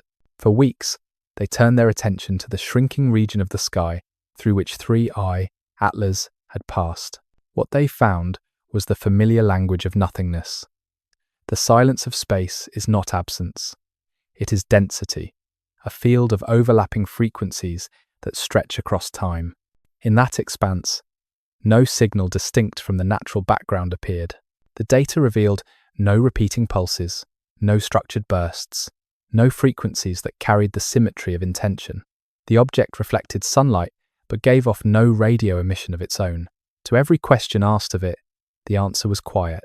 Still, the act of listening carried meaning. Within the SETI community, there was an understanding that silence is not failure. Each observation, even of nothing, narrows the boundaries of mystery. By confirming that 3i, Atlas, transmitted no detectable energy, astronomers learned something about its nature. It was likely non-metallic, lacking any material capable of strong electromagnetic resonance. It was cold and inert, passing through the sunlight like a stone drifting across the surface of an invisible ocean. Among scientists, interpretations continued to diverge. Some viewed the object's muteness as evidence of its natural origin, a testament to the ordinariness of cosmic debris. Others, more reflective, found beauty in its refusal to reveal itself. One researcher wrote in a conference paper that silence itself might be the truest form of communication. The universe offers a language of restraint, reminding us that meaning does not always come from words or signals, but from presence alone. For a time, the silence became part of the mystery's identity. People across the world looked at artist renderings of 3i, Atlas, wondering if it might carry secrets beyond its composition. Journalists asked scientists whether it could be a probe, a lost artifact, a silent observer from another civilization. The answer was always cautious. No evidence supported that idea, yet it could not be disproven either. Between the rigor of science and the wonder of imagination, there lies a borderland where curiosity thrives. 3i, Atlas, lived there, not as an object, but as a question. As weeks passed, the object moved too far for radio tracking. Its faint echo faded beneath the roar of cosmic background radiation. The telescopes turned away, their instruments recalibrated for new projects. Yet the recordings remained, stored in archives that may outlive the humans who made them. In that data, one can still find the hum of the universe itself, a constant, unbroken vibration that ties every star and every planet into a single, continuous song. Some researchers compared the experience to listening for an echo in an endless canyon. You know the sound will not return, yet you call out anyway, not for reply, but for recognition. The act of asking becomes its own kind of answer. Humanity, by turning its instruments toward 3i, Atlas, had reaffirmed its own instinct to reach outward, to find meaning, even in the void. In later papers, SETI scientists noted something profound. Each time a new interstellar object passes through our system, the urge to listen grows stronger. Even if silence greets us every time, the attempt carries weight. The universe is immense, but our curiosity is larger still. Every moment of stillness, every data stream filled with noise, reminds us that discovery begins not with sound, but with patience. The silence surrounding 3I, Atlas, did not diminish its mystery. It deepened it. If it was nothing more than a fragment of ancient rock, then its quiet journey across the stars was no less miraculous. And if, against all odds, it was something else, something built, something forgotten, then perhaps silence was its final message. In either case, it left behind the same impression, that the cosmos does not need to speak to be heard. Its eloquence lies in its persistence, its ability to move through darkness without explanation, leaving wonder in its wake. The search for clarity moved upward, into the instruments that orbit above Earth's atmosphere. Ground-based telescopes had already done their part, capturing the brief flicker of 3I, Atlas, before it faded. Now the task fell to the eyes beyond the sky. The Hubble Space Telescope, with its unblinking vision, scanned the region of space where the object had last been seen. The results were faint, but every photon mattered. Space-based observation offered one gift that ground instruments could not: silence from the atmosphere, a stillness in which the universe could be heard more clearly. Archived measurements consistently indicated that the object's light curve remained smooth, its brightness undisturbed by dust or gas. That smoothness spoke of purity, of an unchanging surface that defied the usual chaos of comets. Meanwhile, the European Space Agency's Gaia mission, whose sensors mapped the galaxy's structure in exquisite detail, contributed its own stream of data. Gaia's readings of nearby stellar motions helped refine the projected path of 3I, Atlas, tightening the arc through which it had passed. Each adjustment brought the trajectory closer to understanding, yet never close enough to certainty. Farther away, other instruments joined the effort. The NEOWISE satellite, designed to detect infrared emissions from warm objects, found nothing. If 3I, Atlas, contained ice, it was buried deep, insulated from the sun's touch. If it was metal or rock, its temperature lay below detection thresholds. The silence of infrared sensors was its own kind of statement. Nothing glowed, nothing vaporized. The visitor passed like a stone, skipping across a frozen sea. While the satellites gathered their data, ground observatories coordinated to catch the faintest reflection, still reachable through twilight. Radio dishes, optical telescopes, and spectrographs formed a chorus of instruments aimed at a single fading point. Every signal, every trace, was folded into global databases, ensuring that no fragment of information would be lost. To study such a fleeting object required more than science. It required orchestration, a harmony of purpose spanning continents. The sky became a shared laboratory, and each night was a rehearsal of patience. In the months that followed, these coordinated efforts gave rise to new networks of cooperation. Scientists who had once competed for time on telescopes began to share schedules and resources. The urgency of interstellar visitors had taught them a kind of humility. The universe does not wait, and no single eye can see enough. What emerged was a quiet revolution in collaboration, a recognition that discovery belongs to no one, but serves everyone. The legacy of 3I, Atlas, would not only be its mystery, but the community it inspired. Astrophysicists continued to refine their interpretations. Some argued that the object's behavior matched a body composed of complex organic polymers hardened by radiation. Others leaned toward exotic materials unknown in our system, perhaps the residue of collisions in environments richer in carbon or nitrogen. Each possibility hinted at distant worlds with chemistries beyond imagination. Even the most conservative theorists admitted that 3I, Atlas, might carry within it the blueprint of a system utterly alien to ours. As the data streams were analyzed, visualizations began to appear, simulations of the object's motion through the solar system, rendered in glowing arcs of blue and gold. These images, projected at conferences and shared online, captured the attention of the public. For a moment, science and art became indistinguishable. The motion of 3I, Atlas across space, looked less like mechanics, and more like choreography, a graceful passage through the gravitational fields of planets and stars. The simplicity of its line belied the complexity of the forces that shaped it. Within the observatories, technicians and astronomers often worked through the quiet hours of night, illuminated only by screens and the hum of equipment. Some described the experience as meditative. The act of measuring became a kind of listening, as though the universe spoke through the instruments in frequencies just beyond hearing. Even when the data confirmed nothing new, the process itself felt meaningful. To seek understanding in the infinite silence was, in a way, to take part in it. Months later, when the object had passed beyond even the reach of Hubble, the data archive closed. Yet the instruments remained ready. The next interstellar traveler could appear at any time, another spark in the dark waiting to be noticed. For that reason, the telescopes stayed calibrated, the algorithms refined, the networks alive. Science had learned its lesson. The cosmos is generous only to those who pay attention. The tools we build to study the universe are extensions of our curiosity, our collective longing to know what lies beyond our horizon. Each telescope, each satellite, each detector embodies that longing in metal and glass. 3i, Atlas may have left without a trace, but its brief passage changed how humanity listens to the sky.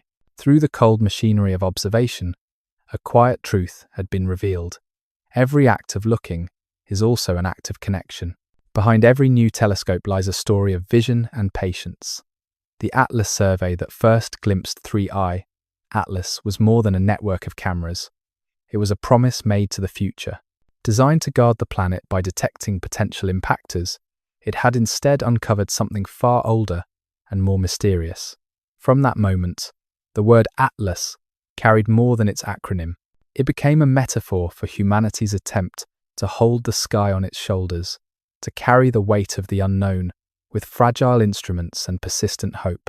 In the wake of the discovery, the people who built and maintained those telescopes found themselves drawn into a quiet legacy. Many had spent their careers scanning the same patches of sky night after night, trusting that vigilance would one day be rewarded. When 3i, Atlas, appeared, their diligence was vindicated. It was a triumph not of luck but of endurance. The object bore their name because they had been watching while the rest of the world slept. Archived reports make it clear that the project had always aimed for inclusivity. Astronomers from small universities, students from remote observatories, and engineers who spent decades improving mirror coatings and alignment mechanisms all contributed to the discovery. The Atlas network became a symbol of collaboration, proof that even the most advanced science depends on human dedication. Its telescopes, perched on volcanic peaks and desert plateaus, stood as quiet witnesses to a universe in motion. As scientists examined the data, they realized that Atlas had not simply detected an interstellar object. It had demonstrated the readiness of humankind to observe at the right moment. The infrastructure that made the detection possible, satellite links, automated scheduling, open data channels, was a triumph of cooperation. In that sense, the discovery was both scientific and cultural. It reflected not only what the universe had offered, but what humanity had built to receive it. The name Atlas also carried mythic weight. In ancient legend, the Titan condemned to hold the heavens was both punished and immortalized. His labor became eternal, his burden the foundation of the stars. The astronomers who worked on the project often reflected on that parallel. They, too, felt the endlessness of their task. Night after night, they turned their gaze upward, sustaining the burden of curiosity that no single lifetime could fulfill. The discovery of 3i, Atlas, became a reminder that science, like myth, is an act of endurance. The recognition reached far beyond the scientific community. For a brief period, headlines celebrated the engineers who maintained the equipment, the programmers who wrote the detection algorithms, and the data analysts who caught the object's faint trace. The public rarely sees these faces, yet without them, the universe would remain silent. The human element of astronomy is easily forgotten, obscured by technology and distance. But 3i, Atlas, restored that connection. It reminded the world that behind every measurement lies a heartbeat, behind every telescope a pair of eyes. The scientists who worked on the Atlas project described their feelings in simple terms. Pride, yes, but also humility. They had glimpsed something that travelled farther than thought itself, something that existed before Earth's languages or continents. The objects passing confirmed that even within a single lifetime, one can touch eternity, if only for a moment. It is a strange kind of comfort to know that what we observe may continue long after we are gone. In subsequent years, the Atlas network became more than a planetary defense system. It evolved into a model for how humanity might face cosmic uncertainty together. Its protocols were shared globally, its software made open source. New stations were constructed in the southern hemisphere, ensuring that no region of the sky would go unobserved. The project's architects called it watchfulness without borders. It was, in spirit, the continuation of the same vigilance that had found the first interstellar wanderers.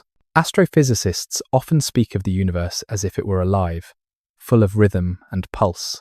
The Atlas survey captured that rhythm through persistence, catching the brief heartbeat of 3I Atlas as it crossed our solar stage. The success was not only in finding the object, but in proving that humanity can recognize significance even when it passes quickly. In that recognition lies the essence of science itself, the ability to transform fleeting phenomena into enduring meaning. When the researchers looked back on the discovery years later, many described it as a turning point. It had changed not only the questions they asked, but also the way they listened.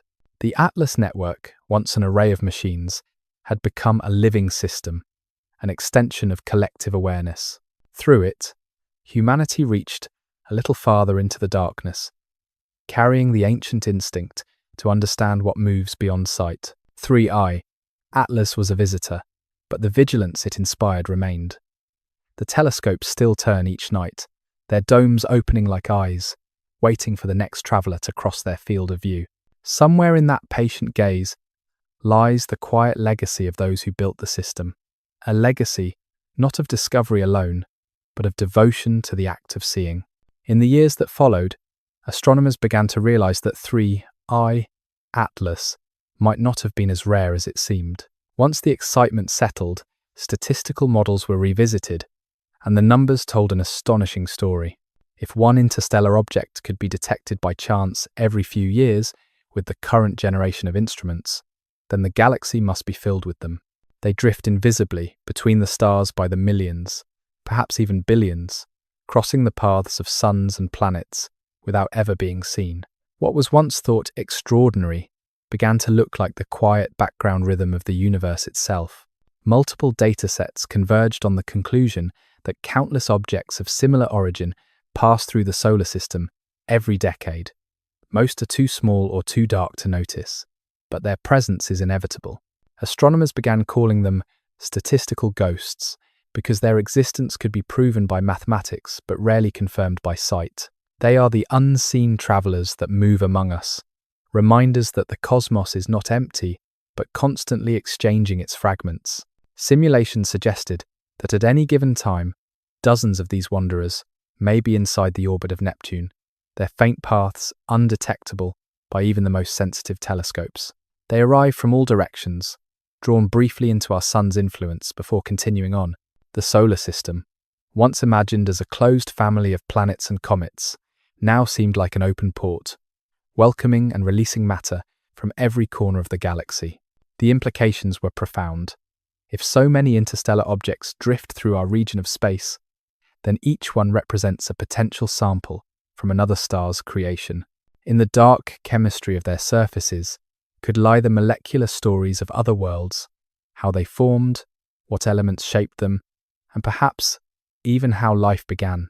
To capture one of these travelers, to touch it and study it, became a dream that hovered at the edges of possibility.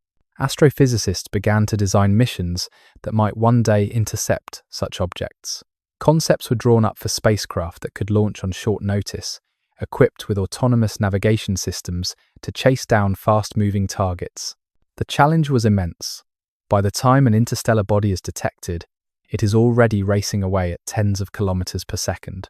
Reaching it would require both precision and luck, but the ambition alone marked a shift in thinking.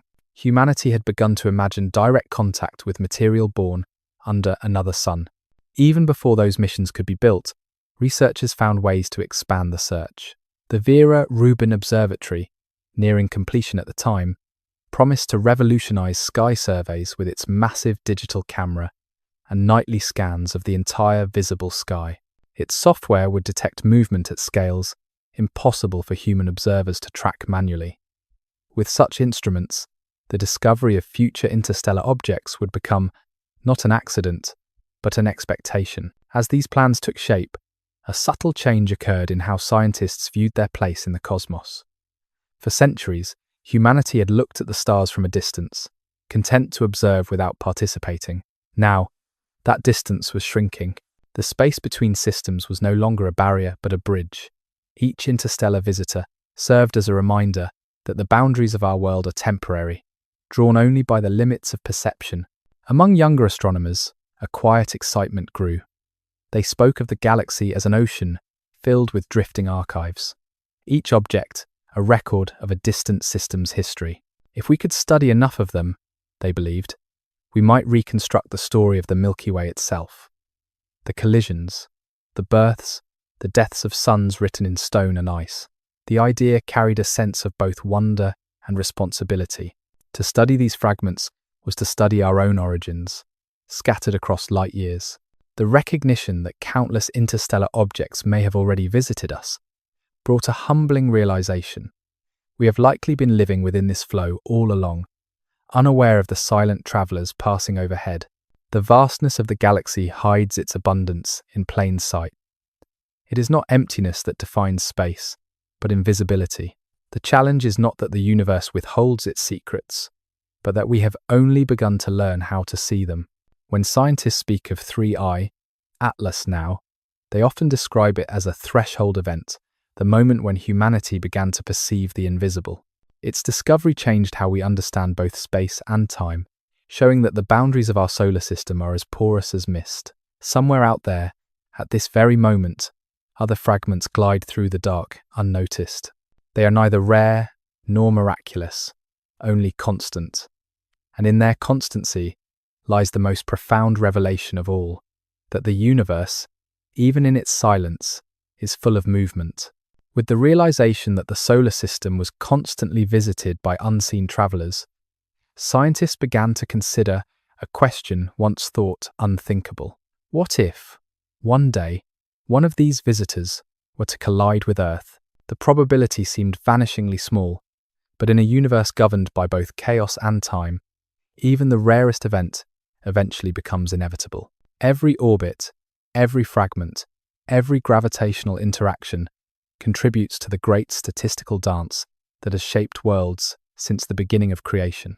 Extensive records leave little doubt that impacts have shaped our planet before. The scars are written in stone. Craters, shattered landscapes, and layers of iridium marking moments when the sky itself must have burned.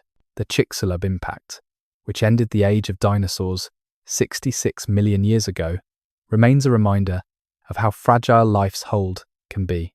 Yet that event, dramatic as it was, came from within the solar system. What would it mean if the next great collision arrived not from our cosmic neighborhood, but from another star entirely? Simulations conducted by planetary defense researchers explore that terrifying possibility.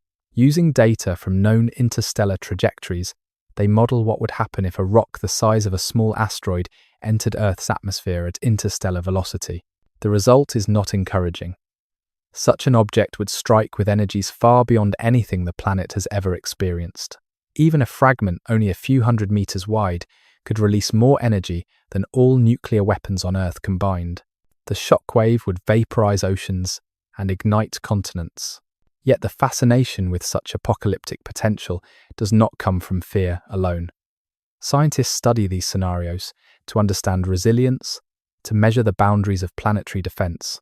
In a sense, the work is as much about courage as it is about caution. To gaze into the abyss of possibility is to affirm life's determination to continue.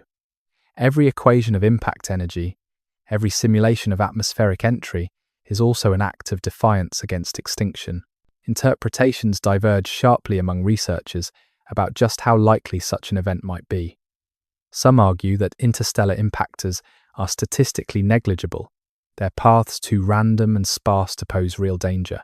Others note that the discovery of 3 such objects in only a few years suggests the galaxy may be far more active than once believed. If that is true, then chance alone cannot be our shield forever. The question is not whether it can happen, but when. Within think tanks and space agencies, engineers quietly discuss the limits of human preparedness. Deflection missions designed for local asteroids would be useless against an interstellar target. Arriving at 50 kilometers per second, the warning time would be days at most. In that short window, there would be no time for rockets, no time for evacuation. It is a humbling reminder that even in an age of technological mastery, the universe still holds dominion over our fate. But such grim possibilities have also sparked creativity. Visionaries imagine new methods of planetary defense. Networks of early warning satellites placed far beyond Neptune, swarms of interceptors powered by nuclear propulsion, autonomous systems that could act without waiting for human command. To imagine these possibilities is to admit the danger, yet also to celebrate our persistence. Humanity's greatest achievements have always been born from the tension between awe and fear. Some theorists take a broader view. They suggest that interstellar impacts, devastating as they are, may also be part of the cycle that sustains life. The very catastrophe that destroys one world may seed another. The debris of shattered planets, carrying complex organic molecules, can travel across light years before falling into the seas of new worlds. In that sense, destruction and creation are intertwined. A single fragment of stone could be both the end of one history and the beginning of another. The possibility that an interstellar object might one day strike Earth has become a metaphor for human existence itself. We are travelers on a fragile world, orbiting in a cosmic ocean filled with invisible currents. To know that danger exists is to recognize that life persists despite it. Every time we lift our eyes to the sky, we are acknowledging that balance between vulnerability and survival, between chaos and order. If one day a fragment like 3I, Atlas, were truly on a collision course, the event would not be merely physical.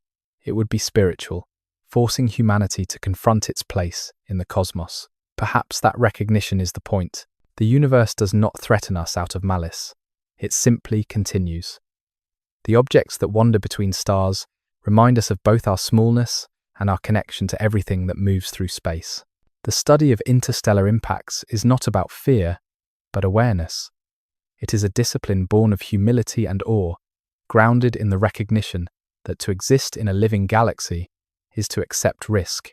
Somewhere in that acceptance lies wisdom, the understanding that even in the face of annihilation, knowledge and wonder endure. To imagine an interstellar object striking Earth is to confront energy on a scale that language struggles to contain.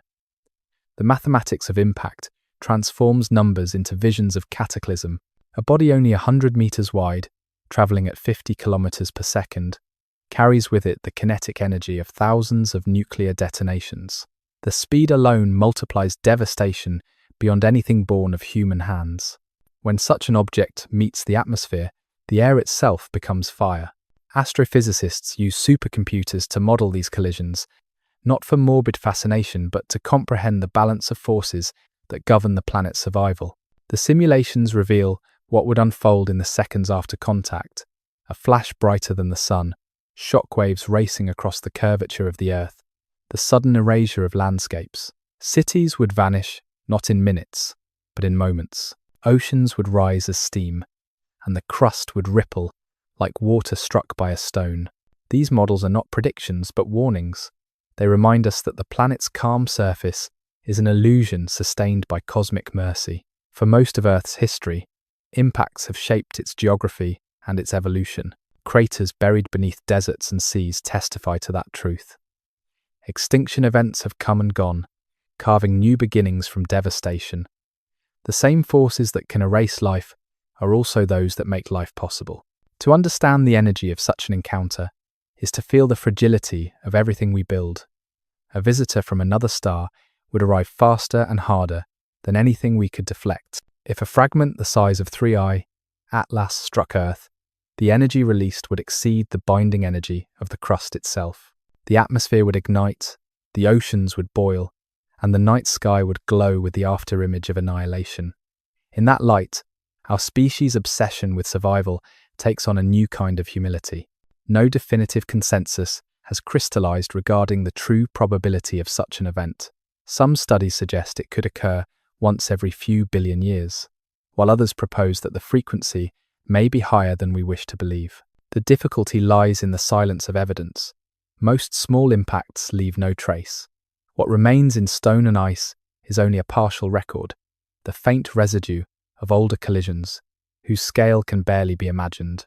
Planetary scientists use those remnants to reconstruct the story of cosmic violence. Each layer of shocked quartz, each vein of melted rock, speaks of unimaginable heat and pressure. From those geological witnesses, a picture emerges. Life on Earth has survived catastrophe not by avoiding it, but by adapting to it. Evolution, in its slow and patient rhythm, turns even destruction into creation. The death of one era becomes the soil for another. When physicists discuss the mechanics of hypervelocity impacts, their language becomes strangely poetic. They speak of transformation, of potential condensed into motion. The moment of impact is not a single instant, but a chain of reactions cascading outward in time. Every atom participates in the conversion of movement into light, heat, and sound. The surface of the planet becomes a lens focusing cosmic energy into a single act of renewal and ruin. Some philosophers of science see in these calculations a mirror for human ambition. The same hunger that drives exploration also invites risk. Our telescopes reach outward in search of meaning, yet every discovery reminds us of our impermanence. The universe does not threaten us personally. It merely continues its dance of mass and motion. To exist within it is to live between creation and collapse. Even in the shadow of such possibility, hope persists. Engineers sketch designs for impact deflectors. Astronomers refine their detection algorithms, and artists imagine how the sky might look in those final seconds before collision. The purpose is not despair but comprehension. To study destruction is to honor life by understanding its boundaries. In the quiet of observatories, where the hum of machines fills the night, scientists sometimes admit to a paradoxical comfort. The forces that could destroy Earth are the same forces that created it. The atoms in our bodies were forged in collisions greater than any we can imagine. The energy that could end us is the same energy that began us. To contemplate an interstellar impact is therefore to look not into fear, but into truth. The universe is vast, impartial, and eternal. Within its violence lies its beauty. The energy of collision is also the energy of birth, the ceaseless recycling of matter into form. If 3i, Atlas, were ever to meet our world, it would not come as an enemy, but as part of the same ancient process that made the stars themselves. In the face of that thought, the scale of catastrophe becomes inseparable from the scale of wonder. Humanity, fragile and transient, continues to measure, to simulate, to prepare. Our calculations cannot save us, but they give meaning to our awareness. To know the power that surrounds us is to participate in it, however briefly. The universe may not remember us, but through our curiosity, we remember it. If humanity were ever confronted with such an approaching visitor, the question would no longer be scientific but existential. Could we move it? Could we turn aside a fragment from another star before it reached us? The problem seems deceptively simple. An object moving too fast, a target too small, and time too short. The mathematics of deflection becomes an equation of hope against inevitability. Across the world, engineers have quietly begun exploring the limits of intervention. Concepts for kinetic impactors, nuclear standoff blasts, and gravitational tractors have been refined for decades, designed primarily for asteroids within our own solar system. Yet none of those strategies are suited for interstellar objects. The speeds involved render them almost unreachable. By the time such a traveler is detected, it has already crossed the orbits of the outer planets. Detection to impact could span less than a month. In the scale of cosmic motion, that is no time at all. Within research centers, discussions often turn to the uncomfortable reality of our technological limitations. The fastest spacecraft humanity has ever built travel at tens of kilometers per second, a fraction of what would be needed to intercept a target arriving from interstellar space. The launch systems we possess cannot react with such immediacy. By the time our rockets could leave the pad, the object would already be here. The universe does not wait for preparation. The concept of gravitational deflection, once seen as promising, fails entirely at these speeds. A small spacecraft cannot exert enough influence to alter an orbit that slices through the solar system like a bullet. Nuclear options fare no better. The distances required for safe detonation are impossible to achieve in time, and the energy output needed would rival the impact itself. The numbers tell a clear truth. Our power remains local, bound by the sun's gravity and by our own inertia. Despite this grim assessment, a few visionary minds refuse to accept defeat. Within agencies and laboratories, plans have emerged for a permanent defense network stationed beyond the asteroid belt. The idea is audacious: a fleet of autonomous sentinels equipped with high-velocity interceptors, powered by fusion or solar energy, ready to respond the moment an anomaly is detected. Such a system, if ever realized, would extend humanity's reach beyond the planets, a web of guardians floating in the twilight of space. Astrophysicists remain cautious, reminding the public that probability favors safety for now. No object known to science threatens Earth in the near future, yet even as they speak those reassurances, their calculations betray a quiet unease. The sheer number of potential visitors ensures that one day the improbable may occur. The question is not simply whether we can stop it, but whether we can act fast enough to matter. Among the engineers who devote their lives to planetary defense, the work is less about saving the world and more about preparing to understand it. Each test, each simulation, is a rehearsal for a moment that may never come. To some, that effort feels almost spiritual. To stand between the Earth and the void, even hypothetically, is to affirm faith in the continuity of life. It is science elevated into guardianship. Ethical debates surround the idea of intervention. Some argue that to interfere with natural cosmic processes is arrogance, that the universe's course should unfold without our hand. Others counter that consciousness itself is the universe becoming aware, and awareness carries responsibility. To do nothing, they say, would be a failure of imagination. Between these perspectives lies the heart of the human dilemma: to act or to accept, to intervene or to observe. Beyond the technical and the philosophical lies the emotional truth. The possibility of deflection forces humanity to face its limits and its unity at once. No nation could confront such a threat alone. The defense of the planet would require collaboration on a scale beyond politics, beyond language. It would mean viewing Earth not as territory but as a shared inheritance, fragile and luminous. Those who study these scenarios often describe their work as paradoxically calming. To confront the impossible is to make peace with scale. The cosmos is too vast to fear completely, too grand to resist fully. Yet even knowing that, humans continue to build, to calculate, to prepare. It is not certainty that drives them, but the refusal to surrender to insignificance. In the end, the mathematics of deflection may never be tested. The visitors may continue to pass harmlessly, silent and swift, unaware of the species that watches them with both fear and reverence.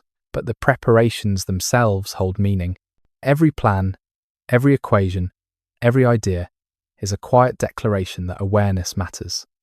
We may not be able to stop the cosmos, but we can face it, awake. As awareness of these wandering objects deepened, so too did the sense of unease among those responsible for watching the skies. The night once felt infinite and serene, but now it seemed dynamic, restless, and filled with invisible motion. Every new detection carried with it the weight of possibility. Somewhere in that endless darkness, another fragment might already be on its way. Unseen and indifferent, a messenger from a region of the galaxy humanity has never known. Across observatories, discussions began to shift from discovery to preparation. Engineers drew up plans for global warning systems that could link every telescope, radar, and satellite into a single network of vigilance. The idea was elegant in theory, a digital lattice of awareness stretching across continents, capable of identifying an anomaly the moment it entered the solar system. In practice, it demanded cooperation on a scale humanity had rarely achieved. Yet the prospect of such unity stirred something hopeful within the scientific community. Extensive analysis across observatories pointed unmistakably to one conclusion: detection is everything. The difference between safety and disaster lies in seconds of observation, in the accuracy of a few lines of data. Every successful detection of a new object was celebrated not just as a triumph of technology, but as proof that awareness itself can be an act of survival. The watchers of the skies began to speak less like scientists and more like sentinels, guardians of a fragile world. In the quiet corridors of research institutions, conversations took on a different tone. Some experts argued that the more we look, the more vulnerable we feel. Awareness, they said, creates its own anxiety. The knowledge that our world moves through a sea of potential collisions can never be forgotten once discovered. Others countered that vigilance is not fear but courage, the willingness to see truth and still continue. Between those two perspectives lay the essence of progress itself, the understanding that knowledge often comes with burden. A faint irregularity in one survey's data reminded everyone how thin the line between security and ignorance can be. An automated system once flagged a potential inbound trajectory that, for several tense hours, appeared to intersect with Earth's orbit. The object turned out to be an artifact of calibration, a misinterpreted reflection from a passing satellite. But in those hours of uncertainty, emails flashed between agencies, observatories held their breath, and every calculation was double-checked. The experience, though harmless in the end, left a deep imprint. It showed how quickly science can become prayer when faced with the unknown. In that moment, the term planetary defense gained new gravity. It was no longer just a phrase in policy documents, but a shared responsibility, a recognition that our species lives beneath a constant canopy of motion. Engineers began to speak in metaphors that once belonged to poets. They described their radar arrays as ears to the void, their telescopes as mirrors of vigilance. Science, in their hands, became a form of listening. Conflicting models continue to challenge the prevailing view of how best to protect the planet. Some advocate for laser arrays stationed in orbit, designed to nudge small bodies off course with precise bursts of energy.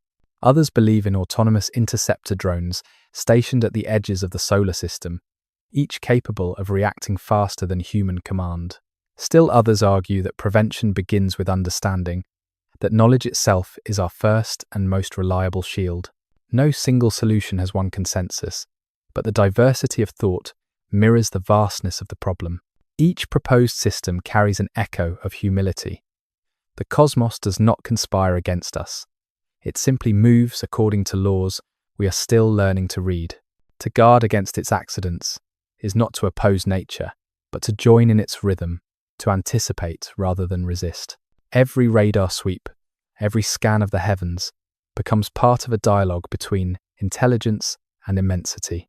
The rise of global sky surveillance projects marks a quiet turning point in human history. For the first time, we are not merely looking outward to satisfy curiosity, but inward to preserve continuity. The act of watching the sky is no longer distant or abstract. It is as immediate as drawing breath. Each night, in the hum of computers and the rotation of telescopes, the planet keeps its silent vigil, and somewhere beyond the edge of vision, fragments continue to drift, crossing paths with light from forgotten stars. Whether they pass harmlessly or arrive unannounced, they remind us that vigilance is not a shield but a relationship. To observe is to belong to the cosmos, to acknowledge that we are part of its movement, not apart from it. In that awareness lies a fragile kind of peace. In time, vigilance transformed from a defensive act into something almost sacred. The nightly labour of observation became a ritual, repeated by countless pairs of eyes across the world. From mountaintop domes and frozen plateaus to desert observatories under windless skies, humanity's instruments turned upward together. What began as a search for danger slowly evolved into a meditation on existence itself. Every flicker, Every faint line of movement across a star field carried a reminder that we are surrounded by both beauty and uncertainty. Cross-check datasets reveal a consistent pattern, indicating that vigilance changes the watcher. Astronomers who dedicate their lives to monitoring the heavens often describe a peculiar calm, a detachment from the trivial tempo of daily life. The sky teaches patience, it teaches humility. Hours pass in silence, punctuated by brief flashes of insight that vanish as quickly as they arrive. In this rhythm, science and stillness become inseparable. Many researchers quietly admit that the work alters their sense of time. The slow rotation of the Earth beneath a steady dome of stars creates a feeling that borders on eternity. Watching a sky that moves in cycles far longer than any human life can measure, they begin to see themselves not as individuals, but as moments in a larger continuity. The data they collect may fade or be replaced, but the act of observing remains unchanged, carried forward like a heartbeat through generations. Different schools of thought pull the meaning of this vigilance in opposing directions. Some view it purely as a utilitarian task, a system designed to protect civilization from extinction. Others see it as a deeper calling, a moral obligation to bear witness to the universe. Both perspectives share a common thread: the recognition that to look upward is to affirm life itself. Observation is an act of connection, not control. A seemingly trivial measurement once demonstrated how delicate this connection can be. During a calibration test, a telescope in Chile detected a faint object moving against the background stars, too dim to classify, but precise enough to provoke interest. The data was relayed to colleagues in Hawaii and Japan, who confirmed the signal before it faded. The object was never identified, and its path could not be reconstructed. In the end, it was catalogued only as an anomaly. Yet, that single event reminded every participant of the thin veil that separates knowledge from mystery. Sometimes the universe allows us only a glimpse, a single heartbeat of awareness before it moves on. The emotional resonance of such moments extends beyond science. For those who watch the sky, there is a quiet understanding that they are participants in a story that predates language.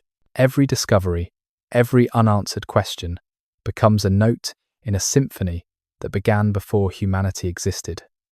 The universe plays its music, and we, through our instruments, provide the echo. At conferences and late-night discussions, philosophers, poets, and physicists find themselves using the same metaphors. The sky becomes a mirror, the stars a kind of memory. The light that reaches us tonight began its journey before our species learned to stand upright. Each photon that strikes a sensor carries not just information but history, a story of distance and endurance. To measure it is to touch the past with the tools of the present. Hidden beneath the surface of this work lies an unspoken truth. Vigilance requires faith. Not faith in a divine order, but in the value of awareness itself. The sky does not guarantee revelation, it offers only the chance to notice. To wait through nights of silence for the possibility of a single signal is an act of devotion as much as of intellect. It affirms that knowledge is worth the patience it demands. The watchers often describe a feeling that borders on reverence. They speak of moments when the instruments hum quietly, the sky is perfectly still, and they feel as if the boundary between observer and observed dissolves. The light from distant stars becomes indistinguishable from the light within their own thoughts. In those moments, they understand that science and spirituality are not opposites but reflections of the same longing to belong. To keep watch over the universe is to learn its language of silence.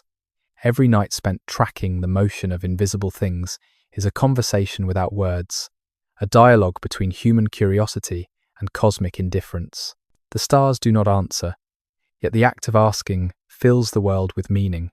As long as there are eyes to look upward, the universe will never be entirely unknown. Each observation, no matter how small, pushes back the edge of darkness. 3i, Atlas may have come and gone, but its legacy endures in the hearts of those who still listen to the sky, waiting for the next visitor to whisper its story through light. As the years passed and no new interstellar visitors appeared, 3i, Atlas began to fade from public memory, surviving mostly in the quiet corners of research papers and archived observation logs. Yet within the scientific community, it remained a symbol. It represented the fragility of opportunity, the idea that revelation comes only to those prepared to see it. Among astronomers, its name became shorthand for the fleeting nature of discovery, invoked whenever the night's data seemed incomplete or when a signal appeared too faint to trust. Long-term monitoring leaves almost no room for contradiction in one respect. The object changed how humanity perceives the universe. Before its discovery, the space between stars was treated as emptiness, a vast interval where nothing mattered. Afterward, it became a medium of motion, a river of drifting worlds and fragments, each carrying its own story. The galaxy no longer felt like a static map, but like an organism in constant exchange. This realization brought an unexpected humility to science. The more we understood about the universe, the less it seemed to require our understanding. The cosmos continued its rhythms whether or not we looked, indifferent to our definitions and theories. That indifference was not cruel. It was freeing. To study a world that does not need us is to be reminded that our pursuit of knowledge is not for conquest, but for communion. Within the laboratories that had once tracked 3I Atlas, new generations of researchers began to appear. Many had grown up hearing stories of that mysterious object, their curiosity shaped by the lingering awe it inspired. They inherited both the technology and the philosophy of vigilance. For them, astronomy was not only a science of observation, but a practice of patience, a way of aligning the human mind with the vast scale of existence. Every attempt to define the meaning of such discoveries uncovers new layers of ambiguity. The universe gives enough to fascinate, but not enough to satisfy. Each answer splits into more questions, and the further science progresses, the larger the horizon of mystery becomes. It is a paradox that sustains rather than frustrates. To be human is to thrive on partial understanding, to build meaning from fragments. In quiet seminars and lectures, theorists began to explore what the persistence of mystery means for consciousness itself. If knowledge can never be complete, then curiosity becomes the purest form of survival. Awareness, not certainty, is what allows a species to endure. The drive to seek what cannot be found is a kind of evolutionary faith, one written into the structure of the mind. The story of 3I, Atlas, in that sense, was not a story of loss, but of continuation. An overlooked correlation once revealed how deeply the object had shaped even unrelated fields of study. Data from cosmic dust collectors aboard high-altitude aircraft showed minute variations in isotopic composition, hinting that interstellar material enters Earth's atmosphere more often than previously assumed.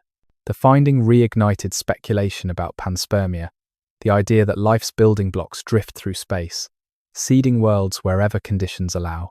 Whether the sample had any true connection to 3I Atlas was uncertain, but the timing was poetic. Even as the object vanished from sight, echoes of its passage seemed to remain. At the philosophical edge of science, discussions turned toward what it means for matter to wander. Does a fragment expelled from its homeworld lose identity, or does it carry that world's memory within it? Some argued that every atom remembers its origin, that the universe itself is a continuity of memory dispersed across light years. Others saw meaning in the opposite view, that freedom from origin is the purest form of existence, that to drift without purpose is to become truly cosmic. Among the researchers who first tracked the object, many confessed to a sense of longing. It was not grief for what was lost, but for what had passed too quickly. To observe something that had travelled for eons, only to vanish within weeks, is to feel the smallness of time in the marrow of one's being. Yet that feeling was also beautiful. It reminded them that transience is not a flaw in the universe, but its defining feature. One senior astronomer, reflecting in an interview years later, said quietly that 3I, Atlas, taught him the difference between discovery and possession. "We never owned that moment," he said.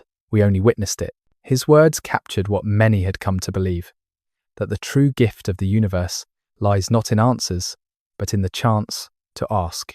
And so, in observatories across the world, the instruments keep turning. Data flows, signals fade, and new anomalies emerge. The story continues, written not in conclusions but in attention itself. The watchers have learned that to seek is enough, that curiosity is the heartbeat of existence.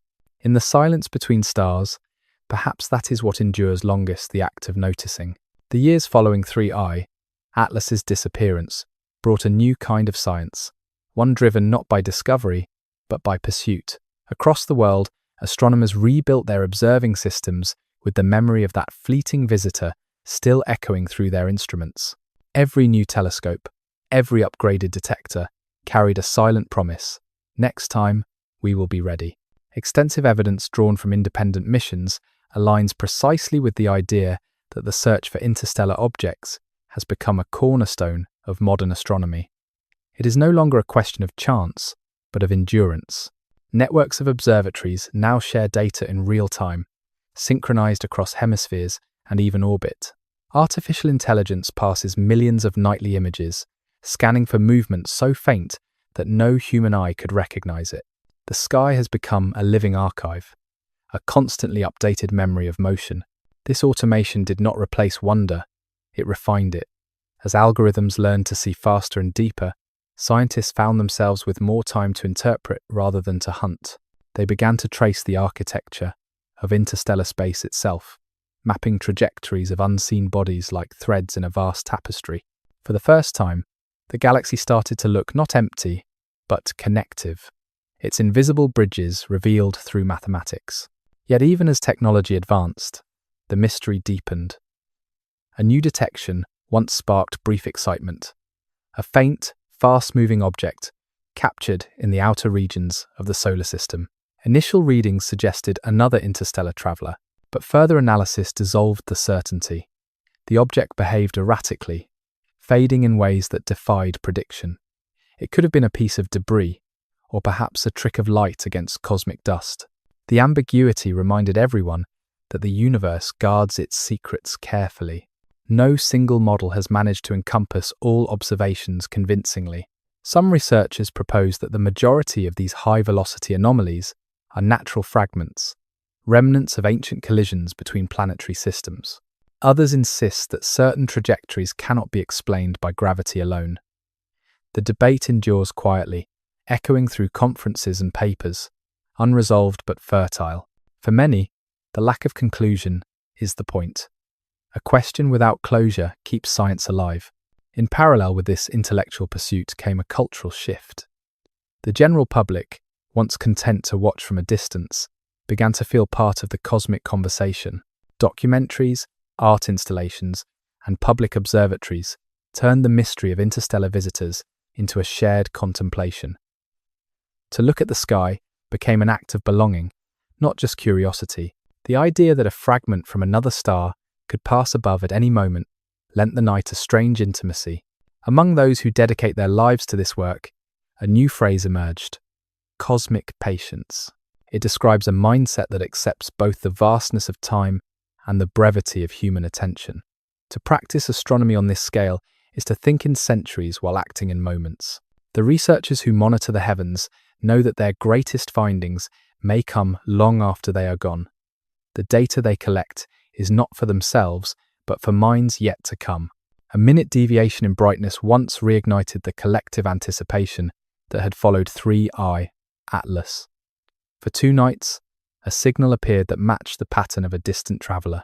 The observatories coordinated, the software recalculated, and the media began to whisper of a discovery. But on the 3rd night, the signal vanished, erased by cloud cover and noise. It was another false dawn. Yet even that disappointment carried beauty. The brief illusion reminded humanity why it watches to experience wonder, even when it dissolves. Philosophers of science began to argue that astronomy, at its deepest level, is not the study of stars but the study of patience. Every observation is an act of waiting, every discovery a reward for endurance. The universe does not rush to reveal itself, and perhaps it never will. But the act of seeking, repeated through generations, is its own kind of revelation. To pursue the next interstellar visitor is to stand in the tradition of those who have always looked beyond what is visible. It is to join the same lineage as the first astronomers who marked the paths of wandering lights with charcoal and bone. Their tools have changed, but their purpose has not. They too were waiting for something they could not yet name. And so, the instruments remain ready, the data flows endlessly, and humanity continues its vigil. Somewhere beyond the orbit of Neptune, another fragment may already be on its way, carrying with it the dust of a forgotten world. When it comes, we will recognize it not just because of our technology, but because of our memory. 3i. Atlas taught us how to look, and more importantly, how to keep looking. In the absence of new discoveries, reflection became the next frontier. Scientists who once measured light and velocity began to study their own motives, asking why the unknown exerts such a pull on the human spirit. Across observatories and universities, conversations turned from data to meaning. The story of 3i, Atlas, had outgrown its physical trace. It had become an idea, a symbol of pursuit without end. The accumulated evidence across decades of observation points unmistakably to a truth about humanity itself. The desire to understand is older than any theory, stronger than any proof. From the first stones arranged to mark solstices to the orbiting telescopes that now gaze beyond galaxies, the same impulse drives every gesture of discovery. We seek not only to know, but to belong in the knowing. Even within the scientific community, interpretations of that desire vary. Some describe it as curiosity, a biological extension of survival instinct. Others call it reverence, the echo of an ancient need to find order in the vast. Both perspectives hold weight, but neither captures the entire picture. The act of discovery is as emotional as it is intellectual. To look into the dark and measure what moves there is, to feel simultaneously small and infinite. One misaligned frame of data once offered a fitting metaphor. During a reanalysis of archived observations, a team noticed that a single image of 3i, Atlas, appeared slightly distorted. The cause was mundane, a subtle vibration in the telescope's mount, but the result was strangely poetic. The image showed the object split into two faint shadows, one real, one imagined. For many who saw it, the image became emblematic of science itself, an interplay of clarity and illusion, of precision and interpretation. Among philosophers of astronomy, discussion grew around the nature of observation. When we measure the universe, are we discovering its truth, or creating a version of it shaped by our instruments? Each observation is a translation, they argued, and every translation carries the accent of the observer. In that sense, even our most rigorous data is still a conversation between reality and perception. Opinions diverge among even the most seasoned theorists on whether the universe is indifferent or participatory. Some hold that it unfolds according to immutable laws, untouched by observation. Others believe that the act of measurement alters what is measured, that consciousness itself leaves an imprint on the fabric of existence. The question remains suspended between mathematics and philosophy, between proof and wonder. To many, 3i, Atlas, became a mirror for that question. It arrived, uninvited and unrepeatable, as though testing whether humanity was ready to confront a universe that reveals itself only in fragments. Its appearance challenged the illusion of permanence. It reminded us that the cosmos is not a stage set for our comprehension, but a living expanse, endlessly shifting beyond the reach of prediction. A minor irregularity appeared again and again in later analyses of interstellar data, as if the universe were whispering a lesson through repetition. Each time, the conclusion was the same. Uncertainty is not failure, but fidelity to truth. The refusal of nature to conform to expectation is what keeps discovery alive. Incompleteness is not an error in the equation, it is the signature of reality itself. This awareness began to reshape the language of science. Reports once filled with certainty now carried phrases like suggests, implies, and remains unclear. Rather than weaken the field, this humility deepened it. The unknown became not a gap to be filled, but a space to be honored. Scientists began to speak of mystery with the same care they gave to measurement. In interviews, several researchers described their work in terms of relationship. The universe, they said, feels less like an object to be studied than a presence to be listened to. Each observation is a gesture of attention, each theory a form of dialogue. To study something so immense, is to acknowledge its autonomy. The cosmos owes us nothing, yet it offers everything simply by existing. And so, as the story of 3I Atlas faded into memory, it left behind something enduring, a change in tone. Science had learned to speak softly, to allow silence to coexist with explanation. The telescopes still turn, the data still accumulates, but within that rhythm lives a new awareness. The pursuit of knowledge is not conquest, but communion. The unknown does not diminish us. It defines us. The legacy of 3I Atlas slowly merged with a broader story, one that transcended astronomy and touched every field of human thought. Artists, writers, and philosophers began to find in its brief appearance a metaphor for existence itself. The idea of something ancient and unknowable passing silently through our awareness resonated far beyond science. It captured the sense of impermanence that defines both the cosmos and the human heart. Repeated measurements across independent instruments now leave little doubt that the universe's greatest truths often arrive quietly. They appear for a moment, visible only to those who happen to be looking, and then fade into memory. The scientists who studied 3I Atlas understood this deeply. Their work became an exercise in stillness, a way of learning to recognize meaning in transience. In literature and art, the object became a symbol of the unseen, a reflection of our place within the immensity of time. Poets described it as a wandering eye of the galaxy, a traveler between destinies. Filmmakers imagined its path as a slow ballet of dust and light, passing near countless suns without belonging to any of them. Composers wrote pieces inspired by its orbit, translating mathematics into sound, treating the data as a kind of celestial score. Science had found the fact. Art gave it feeling. No model has yet succeeded in reconciling all observed phenomena simultaneously. Even now, small inconsistencies remain in the data, echoes of questions still waiting to be asked. Some researchers believe the object was entirely natural, shaped by ancient collisions in another system. Others quietly entertain the thought that it might have been something else, a construct, a relic, a messenger. Theories multiply, but proof eludes every hand that reaches for it. In this uncertainty, imagination finds its home. An unintentional overlap between two separate datasets once produced a ghostly image. The faint outline of 3I Atlas seemingly split across 2 points of sky. The overlap was an error, of course, but the image lingered in presentations and archives. It looked like a mirror, as if the object were seeing itself through our observation. Some took it as coincidence, others saw poetry. Science accepts both when the universe offers them.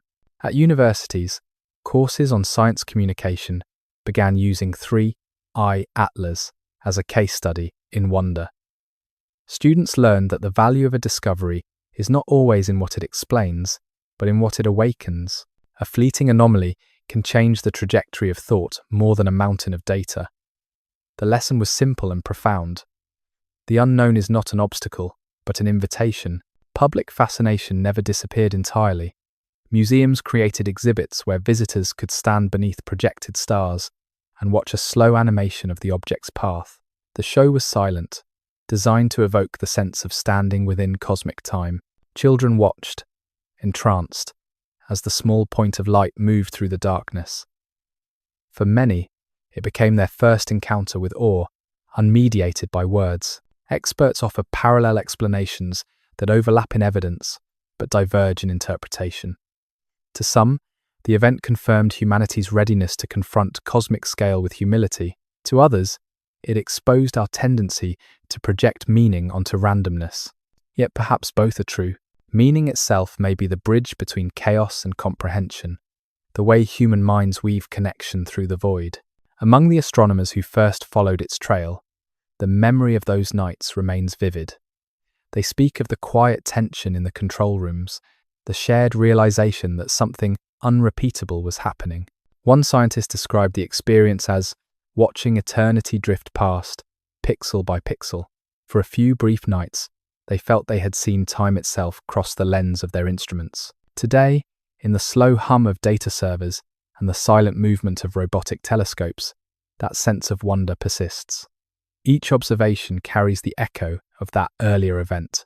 Every new light detected against the blackness is greeted with the same mixture of caution and hope. The watchers know that most anomalies fade into noise, but they also know that once, against all odds, one did not.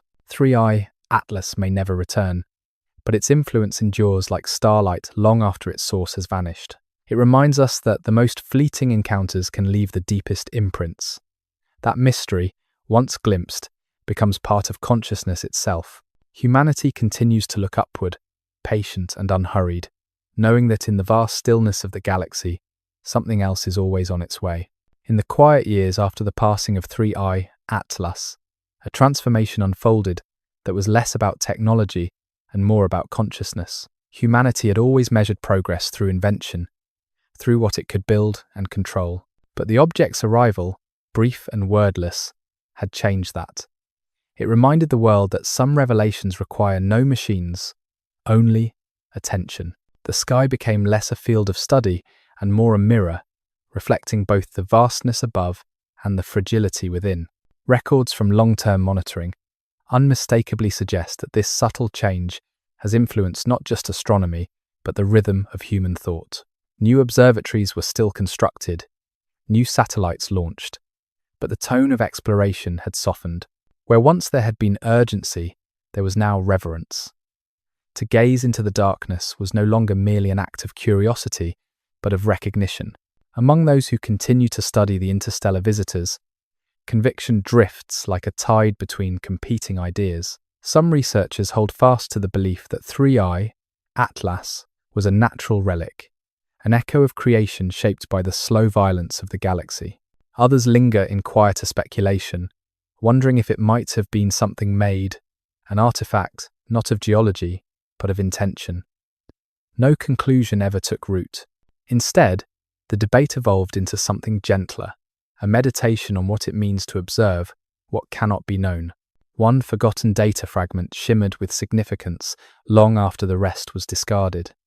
It was a brief spike in infrared readings, barely above the threshold of detection. Statistically, it could have been noise, yet for those who remembered the long nights of observation, it became a ghostly reminder that mystery never fully departs. The fragment was archived, not because it proved anything, but because it refused to disappear. Every discovery reveals another edge that thought cannot cross. Each refinement of measurement widens rather than narrows the horizon. Scientists began to admit, in candid moments, that the most profound truths may not lie in confirmation, but in continuation. The universe, they said, is not a riddle to be solved, but a conversation that never ends. Artists and philosophers found their own language for the same realization. In galleries and essays, they described 3i Atlas as a parable about impermanence, a reminder that meaning often resides in fleeting encounters. To see something that has traveled for eons and then to lose it in days is to feel the pulse of existence itself.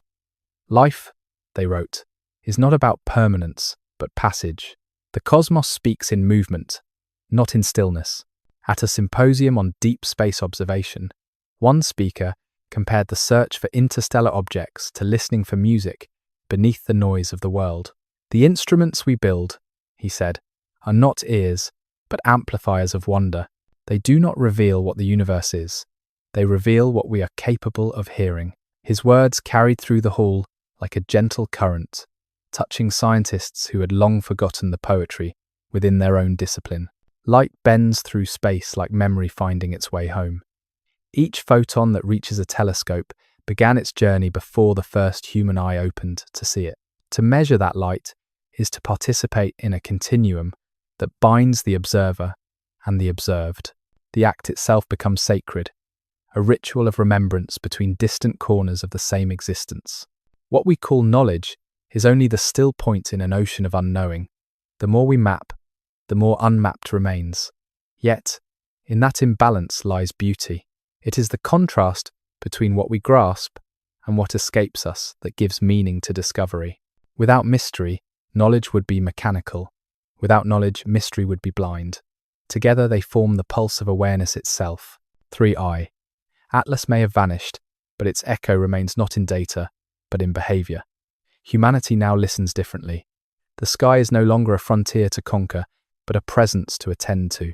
The instruments turn patiently, their sensors humming like instruments of meditation. The watchers wait, not for proof, but for resonance, the feeling that somewhere, in the silence of the stars, another traveller has begun its long approach. Time moved forward, but the questions left by 3I Atlas refused to settle. New generations of scientists grew up knowing its name, their imaginations shaped by the riddle it carried. What had once been an event confined to telescopes had become a quiet myth, a story about a stone that crossed eternity and vanished before its watchers could understand it. The legend was not written in textbooks, but in tone, in the way astronomers now spoke about the unknown, with equal parts rigor and reverence. Consistent readings gathered across missions paint the same picture of a lasting influence. Even those who never saw the object felt its echo through the evolution of their craft. The technology born in pursuit of that fleeting traveller now maps distant exoplanets, tracks dust between galaxies, and measures the hum of cosmic radiation with a delicacy that once seemed impossible. Yet despite all this precision, the essential mystery remains intact. Progress has not diminished the wonder, it has deepened it. In the classrooms where young physicists learn about interstellar motion, instructors still pause when they mention it. They describe not just its speed or brightness, but its brevity, how it appeared, and was gone before understanding could catch up. A faint smile often follows, the kind that accompanies a story both true and untouchable. They tell their students that science is built not only on what can be explained, but on what refuses to be. Theorists remain gently divided over what the data truly reveals. Some treat the interstellar visitor as a physical clue, a hint of the processes that shape galaxies.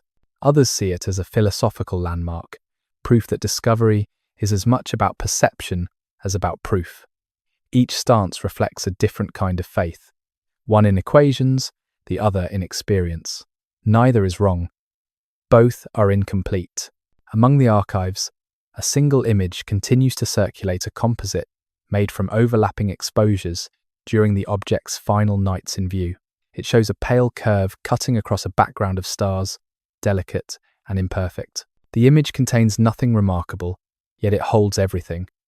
It is the visible trace of an encounter that no words can match. For those who study it, the photograph has become less a record than a relic. Every attempt to interpret its meaning seems to return to the same realization, that the cosmos does not arrange itself for our comprehension. The universe does not hide or reveal intentionally, it simply exists, indifferent to the clarity of our gaze. What we call discovery is the intersection between its motion and our attention, a brief moment where awareness meets infinity. Within observatories, this understanding has altered the rhythm of work. Silence has become as important as data.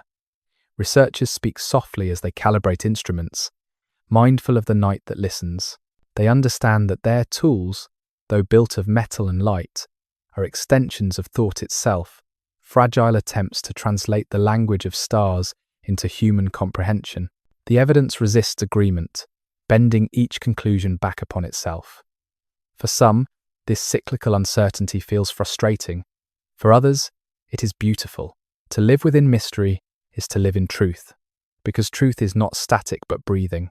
Science, at its most profound, is not a fortress of knowledge but a window that opens endlessly outward. In the closing sessions of international conferences, when the data has been reviewed and the arguments have grown tired, someone inevitably invokes 3I Atlas.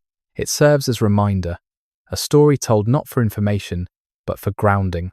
The researchers pause, look at the projected stars on the screen, and remember that all their work, no matter how technical, began with wonder. Light carries not only information but invitation.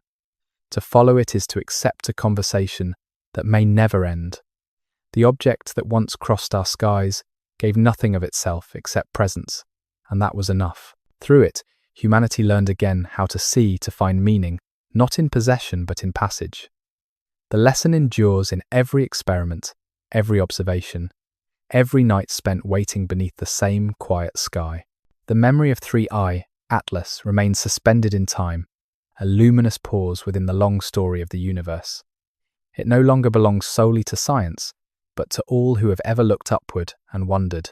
The object passed through our awareness for only a moment, yet that moment reshaped how humanity thinks about distance, silence, and impermanence. In its absence, it left not emptiness, but a question that still glows faintly within every mind that remembers. Cross-institutional analyses reinforce the view that our understanding of interstellar space has entered a new era. We now perceive the galaxy not as an expanse of separation, but as a network of exchange. Fragments from other worlds drift through ours constantly, their trajectories silent yet significant. The sky is alive with motion we cannot see, a choreography too vast to imagine. It has taken centuries for humanity to recognize that we live not apart from the universe, but within its constant circulation. Analysts approach the data from differing frameworks, none yet decisive.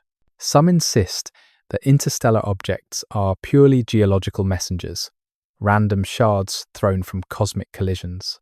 Others feel that their frequency hints at something deeper, perhaps an underlying pattern in the structure of space itself. The argument is neither settled nor urgent. The mystery has ceased to be a puzzle to solve and has become a companion to live with, a horizon that keeps thought alive. Every conclusion carries within it a quiet contradiction. The more precisely we measure, the more invisible the meaning becomes. Science, for all its accuracy, cannot calculate wonder. The equations describe what happens, but not why we care that it does. This realization has not weakened the discipline. It has made it more human. It reminds the watchers that to measure is not to own, that knowledge is not a possession but a relationship. Among the newest generation of astronomers, there is a gentleness in how they speak of the unknown. They no longer rush to close gaps in understanding, for they have learned that gaps are what make the light visible. Their questions have become slower, more reflective. To them, 3I, Atlas is not a mystery to conquer but a melody to remember. A pattern too delicate for coincidence emerges when one listens to the continuity of these reflections.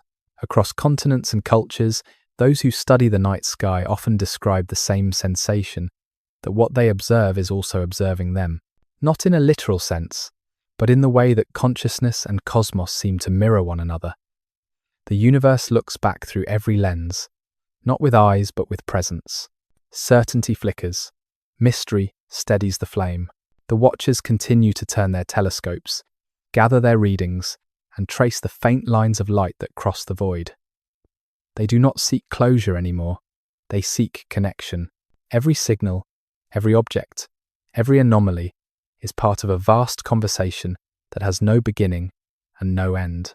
Light travels not only through space but through time, carrying the echo of ancient events into the present. Somewhere, across unimaginable distance, another fragment may already be drifting toward us, silent and indifferent. Perhaps it will pass unnoticed, or perhaps it will flare briefly against the darkness and remind us again of our place within the eternal motion. The universe does not speak in words, but in repetition, and those who listen will always find it saying the same thing. Everything continues. As the night deepens and the stars return to their slow rotation, the hum of instruments fades to a steady rhythm.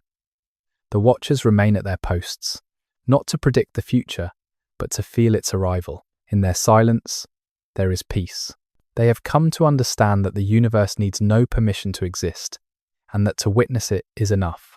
The story of 3I Atlas ends where it began in wonder. A traveller crossed our world, leaving behind no artifact but awareness.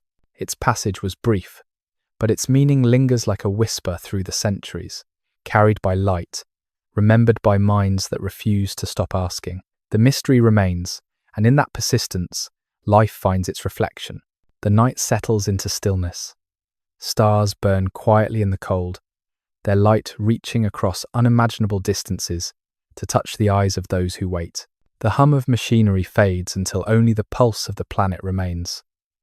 What began as vigilance becomes meditation, a rhythm between heartbeat and horizon. The watchers breathe with the world, and the world breathes with the sky.